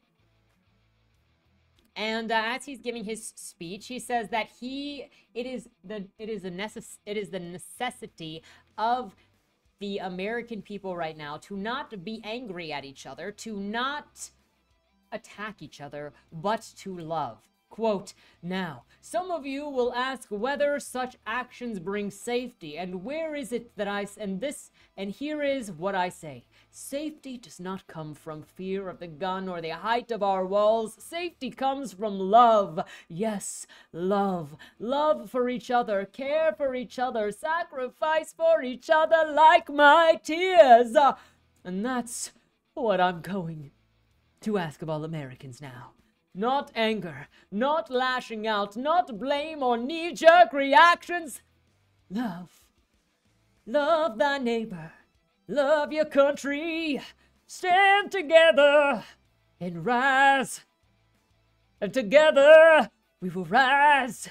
For in times like this, in times of tragedy and horror, it is love that we need most. And this is obviously being repeated on the news, and he is being painted as the president of love, and no one wants to question it except for Fox News, because of course they are the only detractors, and they get shoved off anyway. And so then Prescott hears Brett is in New York looking for Arabs that match Muhammad's appearance, and Prescott's like, bruh, what the frick? He's going to ruin my new perfect experience of being the president of love? What the frick? Maybe I should have just let him die in Iran. Why did you save him, Prescott? You're saying that you hate him.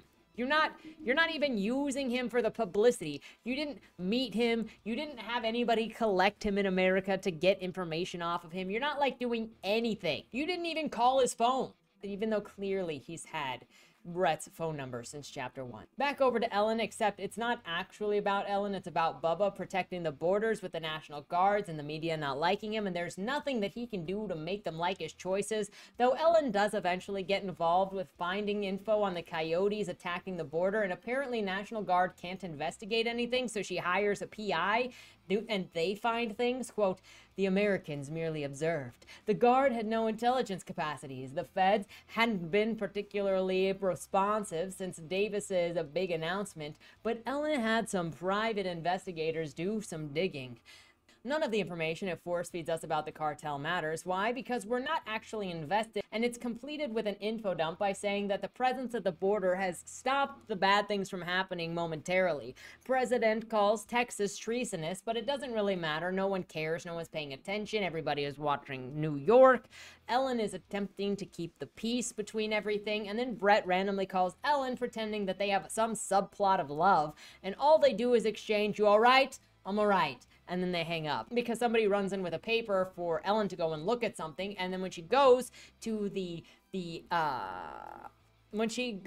I think it was the army base, there's like a room. It's her house surrounded by some reporters, and in her empty room there's a box on a table, and in the box is the head of Jeff Jeffords, you know, to go with Jasmine Jazz. And she's like, oh my gosh. Yeah, we got no real description of this box. Like where she is in any of this. She calls, or how this box got here, or how nobody else was in, like, holding of this box. Then she calls Bubba and talks to him about the box, and Bubba's like, I'm gonna take action. Even if the president doesn't like it, I'm gonna take action. If he doesn't like it, he can come and freaking deal with me. Many of these perspectives, there is an identified bad guy, and the characters are plenty happy to just execute them as long as they are identified bad guys. This includes the cartel and the illegal crossers, anyone in the Middle East. Civilians don't really matter. They're kind of just like dismissed. And anyone in America with an opinion deemed un-American by the militia is also free game. There is a gung-ho attitude with no variation, no compassion, no pause, no thought to taking anybody out if you're just gonna kill them because they do not match you. Then we switch over to Aiden in North Dakota, where he randomly runs into the room, kicks everybody out, and then tells Soul Dad that they need to go to Detroit to help his friend Ricky O'Sullivan.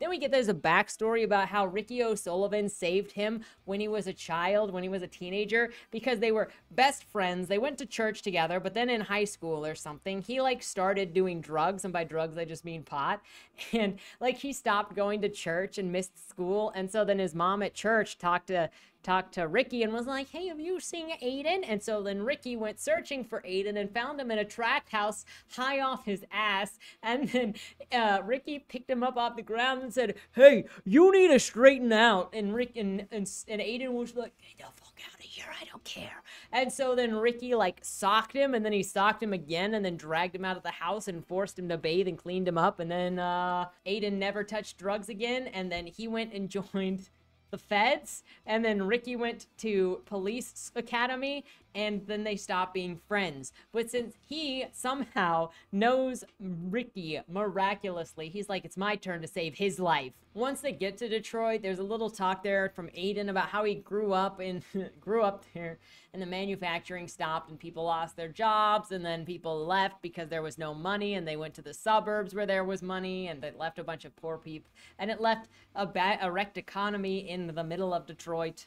It's just another place for the author to spout stuff that doesn't matter, that's not related to anything other than that's the reason for the location being chosen, so that it can talk at you. And then before they go to get involved in the rioting that's happening, it has Aiden show up with a bag that has uniforms and t-shirts in it. It doesn't say what's on the t-shirts, doesn't say what kind of uniforms, it just says uniforms and t-shirts. It's not until we're in Levon's perspective that we hear that it is police uniforms and shirts that say fight the thugs. But it's dumb, it's exceptionally dumb, because Aiden was throwing these shirts at them and clothing at them saying, we don't want to make a big splash, we don't want to draw too much attention or piss them off. And maybe he was being sarcastic, but like they're specifically doing things to be aggravating. And then we switch over to Reverend Jim, and he's living the life of luxury in this hotel. I'm not sure where he's at. Is he still in Detroit? Not entirely sure, because it just says he's in this great grand MGM hotel. And it takes this opportunity to say, quote, "If that meant skimming on taxes, what of it? Who hadn't cheated in the United States? Who had clean hands so long as you spent his days fighting social justice? Why wouldn't he enjoy the benefits of a nice house, the ministrations of a young mistress? Martin Luther King Jr. had been sainted for the civil rights work, and nobody looked twice in his various financial and personal improprieties. The cause cleansed him, as it should have. History eventually deemed everyone either a saint or a sinner, no in-betweeners." And then randomly he's just assassinated by some dude with a gun that shows up out of nowhere and he dies. The author likes this author really likes conveniences to try to fly through the window, and I liked to imagine that it was actually the author wearing a ski mask that just opened the door with his little hotel car key and then just like shot Jim from after looking at him in the mirror. It's just a funny image, okay? Back to Levon. The mob's breaking into the detention center to go after O'Sullivan, and everybody already somehow knows that Jim is dead. His body was already found. I guess maybe the assassin dragged the body out so that people found it very, very quickly. And the bikers are also infiltrating this detention center because they want to get to O'Sullivan before the rest of them get to O'Sullivan. And there's a special notice that one of the bikers is described as a bearded white bear. I will be watching you guys for your descriptions of the bears from now on. Soledad gets inside ahead of the mob and helps Ricky escape. They successfully get Ricky out, and Levon tells a reporter that they are going to claim Detroit, rebuild it, throw out the mayor, and run it the way that they want to. We are now in the final part of the novel, the end of the beginning, as it is titled. I don't know why I said it like that, okay? I'm sorry. I think I'm being a little delusional. So now Brett is in New York, and he's in a hotel room with Hassan when he sees some guy probably sent by the president, and he assumes that the only reason the president would want to talk to him would be to get him to stop. I don't know. Maybe he wants a debriefing from when you were being held captive in the Middle East. Maybe there's a new assignment. Maybe he wants to tell you to get the frick out of New York, considering it's in chaos right now because of the terrorist attacks. Brett is given more info about this imam who might be able to help him find out where Muhammad is. But why does Brett think that an imam who is tight with the president is going to help him? And everybody is also apparently already suspicious of Brett, even though he is also considered the golden boy of the president. But it just depends on what scene it is, whether the president hates him or he's the golden boy of the president.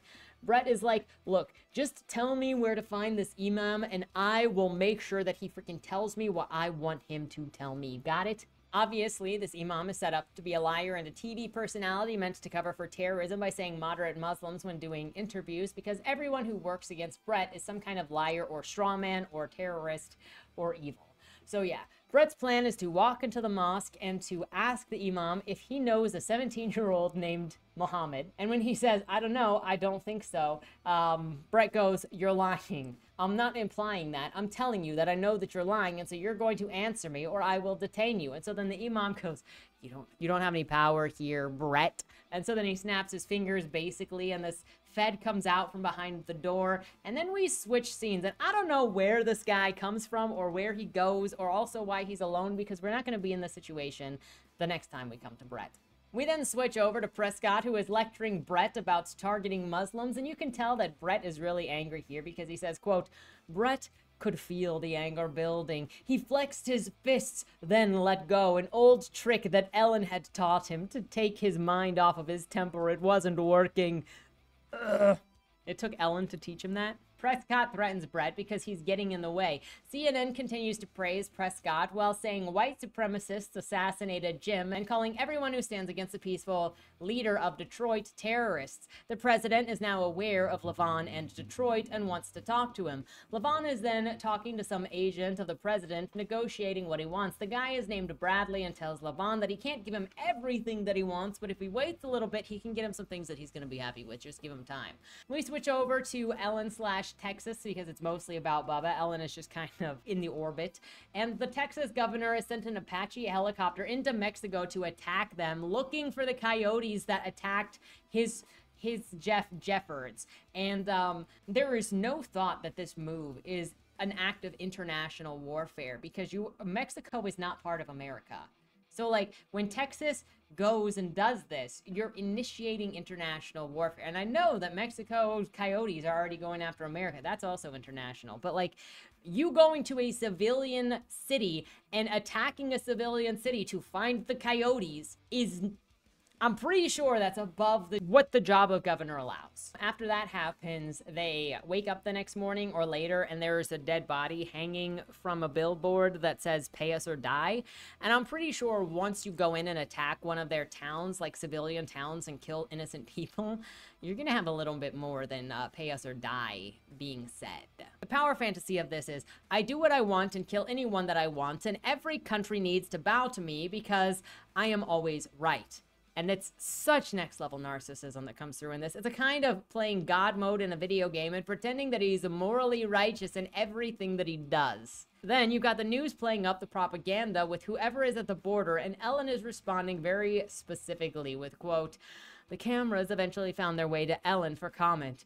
We will maintain the security of the people of Texas. Our immigration services have not screened any of the people out there. We're sure most of them are wonderful people who want to come here and work and build a life without taxpayer help, but we simply don't know who they are. And without screening them, we're not going to open our borders to anyone who wants to cross." We have the body of a National Guardsman hanging from a billboard that tells the story of what we get when we don't check those who cross the border. There's bad coverage with National Guard being abusive. Bubba's now yelling at Ellen that the president is harassing him over all of this, and he needs answers despite this being his job, and he is the one who okayed the strike, not Ellen, but somehow it's Ellen's fault. And he's snapping at Ellen about how the dead kids are all her fault, and he's also got, quote, "We know who the little bastard was." Does the author think that any of these people look good, or is the point of this that everybody actually sucks no matter what job they're doing for the government, even if they're saying they're doing it for the right reasons, like Bubba here?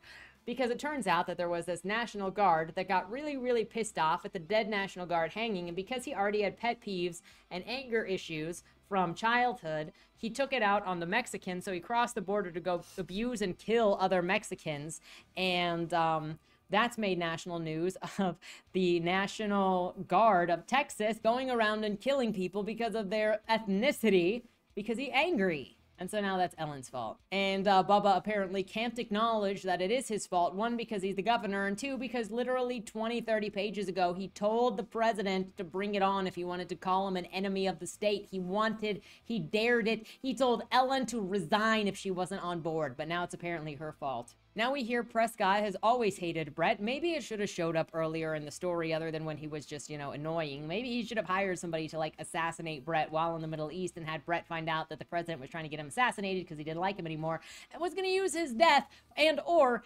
actually did use his death as bait to get more sympathy on TV, and then Brett shows up and he wasn't actually dead. But the president didn't know that the assassination didn't work. So Brett ends up calling Ellen to tell her not to come to New York City. She wants to see him in New York City, but it's too dangerous for her to come. I don't know how Brett called her, how he's not being monitored. Unless, again, we've got a messed up timeline, which I can't tell you because we've got no way of following the timeline in this. Whatever. Also, it's like, I get that Brett has a lot going on, but also somehow he has no idea that his wife is working for a governor who is starting a hot war with Mexico right now. We switch over to Soledad, and they're traveling, dropping people off at the hospital and then splitting up. And this one guy gets dropped off at the hospital and has a daughter who is threatened, apparently, because he's like, "So you told me that you wouldn't threaten her anymore, right?" So obviously he's selling Soledad out. And then we switch over to Ricky, Soledad, and Aiden, who are still on the move, and they're saying that they can't go back to how things were and they normally live their lives. The press is calling them all white supremacists, and we get, quote, "White supremacy comes in many forms." Direct quote, MSNBC Today, because Soledad is like, how can you call me a white supremacist? Because she's not white, and so they're like, I don't understand how this book thinks that it can have all of this stuff happen in here at once and have all of it covered and be this intense. You have 9/12, race riots, domestic terrorism and militia rising, a war with Mexico that the government of Texas initiated, an insurrection between Texas and the federal government, and the Middle Eastern wars are all happening at the same time, also with the mention of Russia, China, and weapons of mass destruction, and of casualty of giant proportions with that airport that was in Afghanistan. And you have all of the troops being pulled out of everywhere, and the work freedom program. None of this has come back, by the way. It's all just there. Also, most of the National Guard are in New York right now. This book tried to do too much, throwing in too many power fantasies that are not sustainable and are not doable at the same time, and it would cause a collapse, but there's no collapse here. Ricky assures Soledad that they won't forget about them because they are way too important to be forgotten about. Quote, "We matter. Don't you see? The headlines matter for you and me. We look at the country and we say, hey, look, big problems to solve. They look and they see people to exploit. You, me, Aiden." Now suddenly there's a military drone following them and it shoots Aiden, and then we cut scene as it's still following behind Ricky and Soledad. But don't worry. Once we come back to them, they're going to be in a completely different place, and we have no idea how they lost that drone. We switch over to Levon, and he is using the government official to stack the cops and the law enforcement in Detroit to take over the streets in his hometown from the military because he still hates everyone. He is recrafting the handbook for police, saying that they need to restrain themselves from using force based on assessment of the situation and the suspect, including race. A bunch of the cops quit. More changes are made to the department that make more people leave, and this results in more applicants who are submitted who are black, who are also not meeting the minimum requirements. So he lowers the minimum requirements, saying that they're racist because they didn't graduate high school. Holy straw, man. I feel like with every page I go further, I feel like the author is being like, I see what you've said about me in the media. Well, watch what I do when I have the pen to talk about you, and you can't stop me.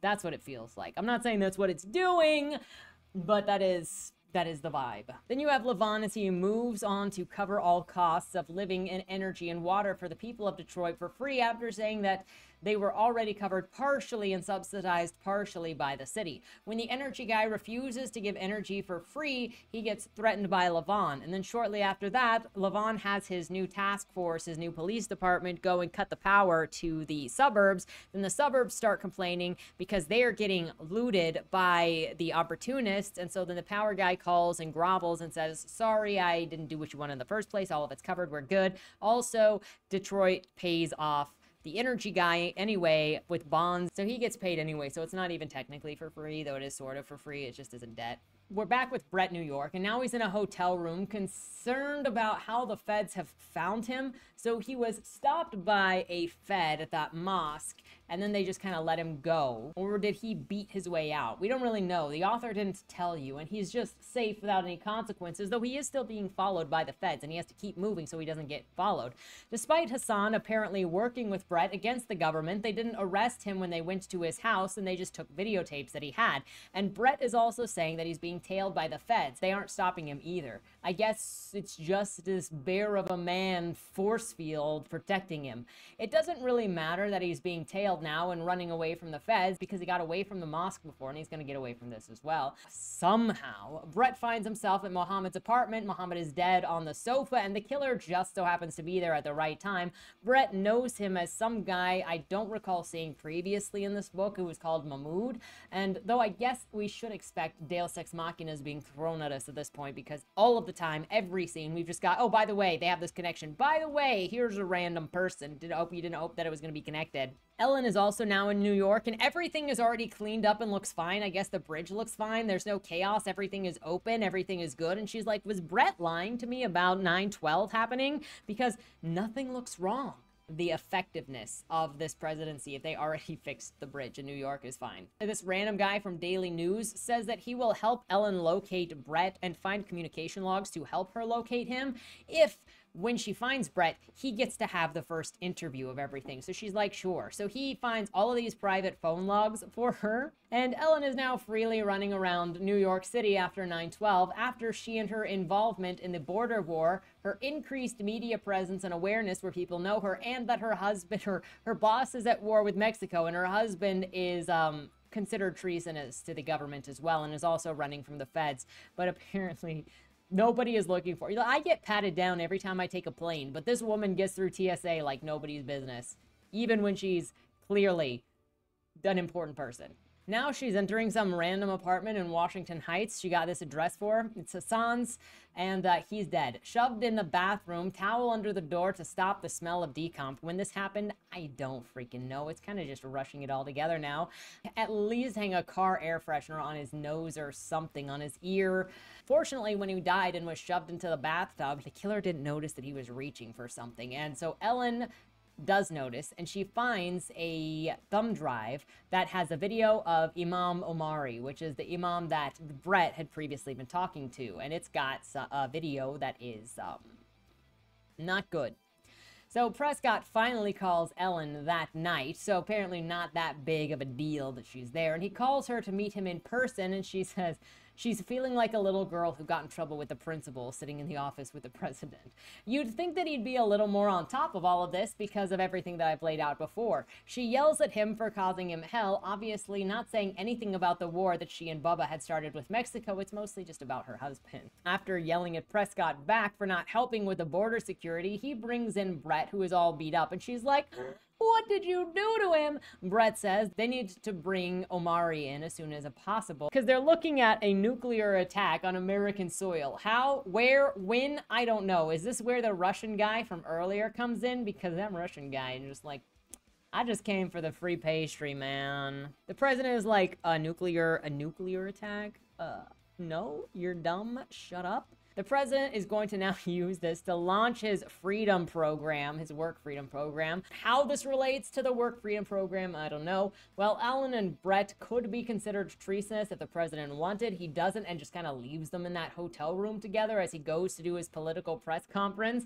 No guards in there, by the way. Soledad is running around with Ricky, now hardened from seeing Aiden's death after he got exploded by that drone. I don't know how they got away from the drone. Again, doesn't really matter. This scene just skipped out of there, and that's the quick and easy way to end a difficult situation.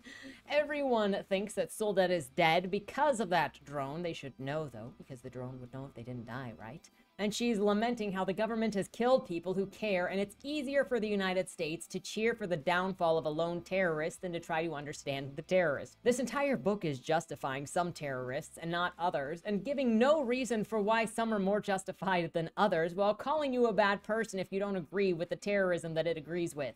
That's what I'm taking away from this. As Soledad says this, she complains about people not trying to understand her, that she has a plastic 3D printed gun that she's going to use to try to assassinate the president with, and she's got the single bullet in her earring. That's the only chance that she's gonna have. And then Brett and Ellen are in this car with the agent named Bradley, and while they're at a stop or something, Brett just climbs out of the car, and Bradley is just like staring angrily at Ellen because apparently the doors weren't locked and there was no way to stop him. And now the president is saying that they're gonna strike Syria randomly. Brett has gotten out of the car at the speech. Maybe they were being talked to by the president, not in a hotel room, but actually in the car. I'm not gonna lie to you, I was zoning out at the end of this because I was like, it's not connecting. None of it matters. So, you know what? Feel free to drag me for not knowing how they got from the hotel room to the freaking car where they're at the speech, where he's going to get, where the random Soledad is finally showed up in New York, like from Detroit. I don't know how they even did this when they're traveling by motorcycle, kind of a long drive, and they're all in the same timeline somehow. We don't have any way to manage time passing. Or travel, or how nobody at this rally recognized Soledad as the wanted terrorist that was possibly nuked, but was not nuked. She pulls out her gun to shoot him. Brett runs into Soledad specifically and is like, whoa, she's got a gun, and the Secret Service jump on him and ignore her, and she shoots her bullet into the sky and eventually gets away. The president is still pissed about Brett going after the Muslims because he is paranoid. Apparently, he did not look at the woman who had pointed a gun at him. Ellen is now waiting and watching this speech on Air Force One. Again, see, like, we're in the car, and Brett steps out and he's at the speech, but then also Ellen was in the car, and also now she's on Air Force One, waiting, watching the speech, not in handcuffs, not detained, there's no plan of what to do with her. We didn't even get the president saying, We're gonna put you in Guantanamo Bay because you are a traitor. Whatever, like something, please, please, anything. There's nothing. Then the president comes on to Air Force One, and he is saying that people think he is running from a terror attack. I would think that he's running from an assassination because that's likely what would happen when a gun goes off at a rally. But you know, some sussy guy with a duffel bag also comes onto this Air Force One plane that nobody has checked the airport. Nobody has checked that duffel bag. Nobody knows this guy. There is no security whatsoever among these people. Seems Ellen recognizes the danger of the duffel bag man. There's no evidence of anything yet. She's just looking at the duffel man guy, being like, there is something not right here. And she says, quote, the plane circled lower as it approached the center of Manhattan. Ellen realized then what she had to do. Why perhaps God had given her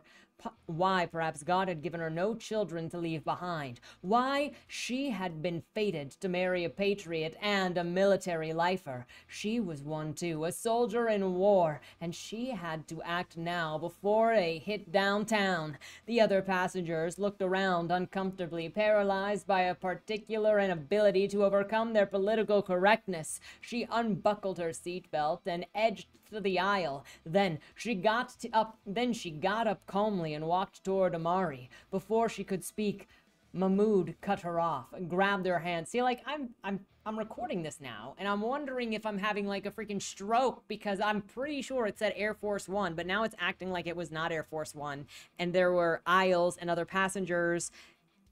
And now I'm like, I need to go and double check that it was Air Force One. But I'm pretty sure, because you got the president on this plane, so of course it's Air Force One, right?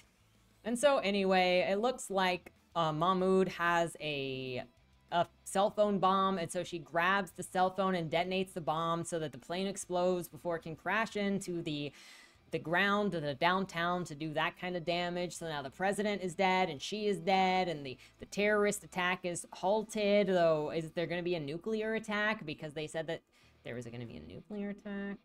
So the vice president, Allison Martin, who was never mentioned before, steps up and says that Ellen and the state of Texas are all extremists and unity is necessary. Then Levon is making strides, becoming some kind of leader, and he says that the South needs to be taken over since Indianapolis, Chicago, Memphis, St. Louis, Baltimore, Boston, and a couple other major cities have now been taken over and are on his side. And he says create public authorities. In this case, he means what he's done with Detroit. And we've got, quote, if not, I can guarantee violence will happen. That's a guarantee. I'm pretty sure this was only gone over once. It was a first draft. If it's not, I'll eat fruit leather, okay? I'm not betting anything stupid. What do you take me for? Then in Austin, Bubba is being threatened with an impeachment vote. His actions of intentional warfare are ignored as he calls as he calls it the Republic of Texas, and is mad at the feds for being mad at him for picking fights with other countries because they feel like it, because he feels like it. Like, you stopped being a defense of your border when you crossed into another country to attack a civilian city. Am I just uneducated and ridiculous in this? Like, let me know, because I'm going off of my normie knowledge on this. Or is this book just that dumb? Feds are also trying to claim that Bubba was behind the terrorist attacks in New York, because that's dumb. I don't know. It doesn't really matter. This is the end of the book. It's just trying to throw as much as it can at one person to be like, look at how evil the feds are. Look, the feds are evil, but you don't gotta, if you go out of your way to do it this way, you just look dumb. And then it says Bubba is at war with the feds. Then this closes on Brett being in New York City in an empty warehouse, crying on himself that his wife is gone. How he got into an empty warehouse, I'm not entirely sure. Some random SWAT uniform wearing guy comes in and starts taking off his clothes, telling Brett to put it on. There's a woman waiting for him outside. It's Soledad in a getaway car, and he grabs her by the throat and is like, you're the person that tried to kill the president. And she's like, I'm not a terrorist, but you can keep calling me. Want to get out the car anytime you want. And so then he sits back and he's like, okay, fine. And she's like, where you want to go? You're the general here. And he's like, I want to go home. Take me home. And that's the end. So what have we learned here? I've read a lot of painful books this year. This was insanely painful. And in part because it didn't even try to tell a story. Like, it's not beliefs Like, if you look at Amygdala, you've at least got the passion of what feels like the author's beliefs, the author's philosophy. The same thing with the Bringer of Light is it feels very important. This just looks like brain rot. That is an inability to actually think about people in terms that are not manipulative speeches. Okay, final comments on this because this video is long enough. The writing of this is terrible on a prose level. It loves its dependent clauses and the way that it's written. Stopping your story immediately for exposition dumps about your characters is bad, in case anybody needed to be reminded of that. So who is this story about? And if we're going to talk about, you know, how to pitch a story or what is the blurb of a story, we got to ask, who is this story about? What is their driving action? And what does anyone hope to accomplish? Well, I don't have a motive for Brett. I don't have a motive for the president. I don't have even a motive other than Bubba wants to protect the border is initially what it says, but he goes above and beyond and does things that are not protecting Texans or the people. And what is Soul did one? I don't know. None of them want anything. None of them take actions to accomplish something that they want. They just are moved based on what the author needs them to do or to be in order to make his political comments. I did a video a few years back saying that I hated politics pretending that they could be art. That's not to say that political people can't do art or that there are no political statements in art. But the tick of culture war BS over the last decade or two has been an influx of people who hate the arts, don't understand them, and think that they can dress up politics with a title of fiction and then brainwash people through messaging. No, you just piss off everyone when we want a story and you continue to lecture us and think that we are so dumb that we will fall for it when you call it fiction. You make our spaces hostile for exploring ideas while shitting all over the very thing that we do and use your money to stomp out artists to take over with political elbowing. It's why I hate the politics in art. Well, that's one of the reasons I hate politics in art. And this is just a good example of that. Writing political fan fiction where you can believe everything that you've ever wanted is true by virtue of you writing it is also very, very sad. This is As Bad as Luck, which is another book I reviewed on this channel, but it is the opposite direction, which is Donald Trump fan fiction hate. It's bad. It's really bad. And no, I did not know that's what it was when I went in. Because you write a fictional story where people believe and support certain things doesn't mean that you're going to convince people that you're right. But sometimes it feels like people really think humans are so dumb that all you have to do is write a novel where somebody believes what you believe, and then that's going to convince everybody else that it's true, and now you've programmed individuals. That's not really how that works.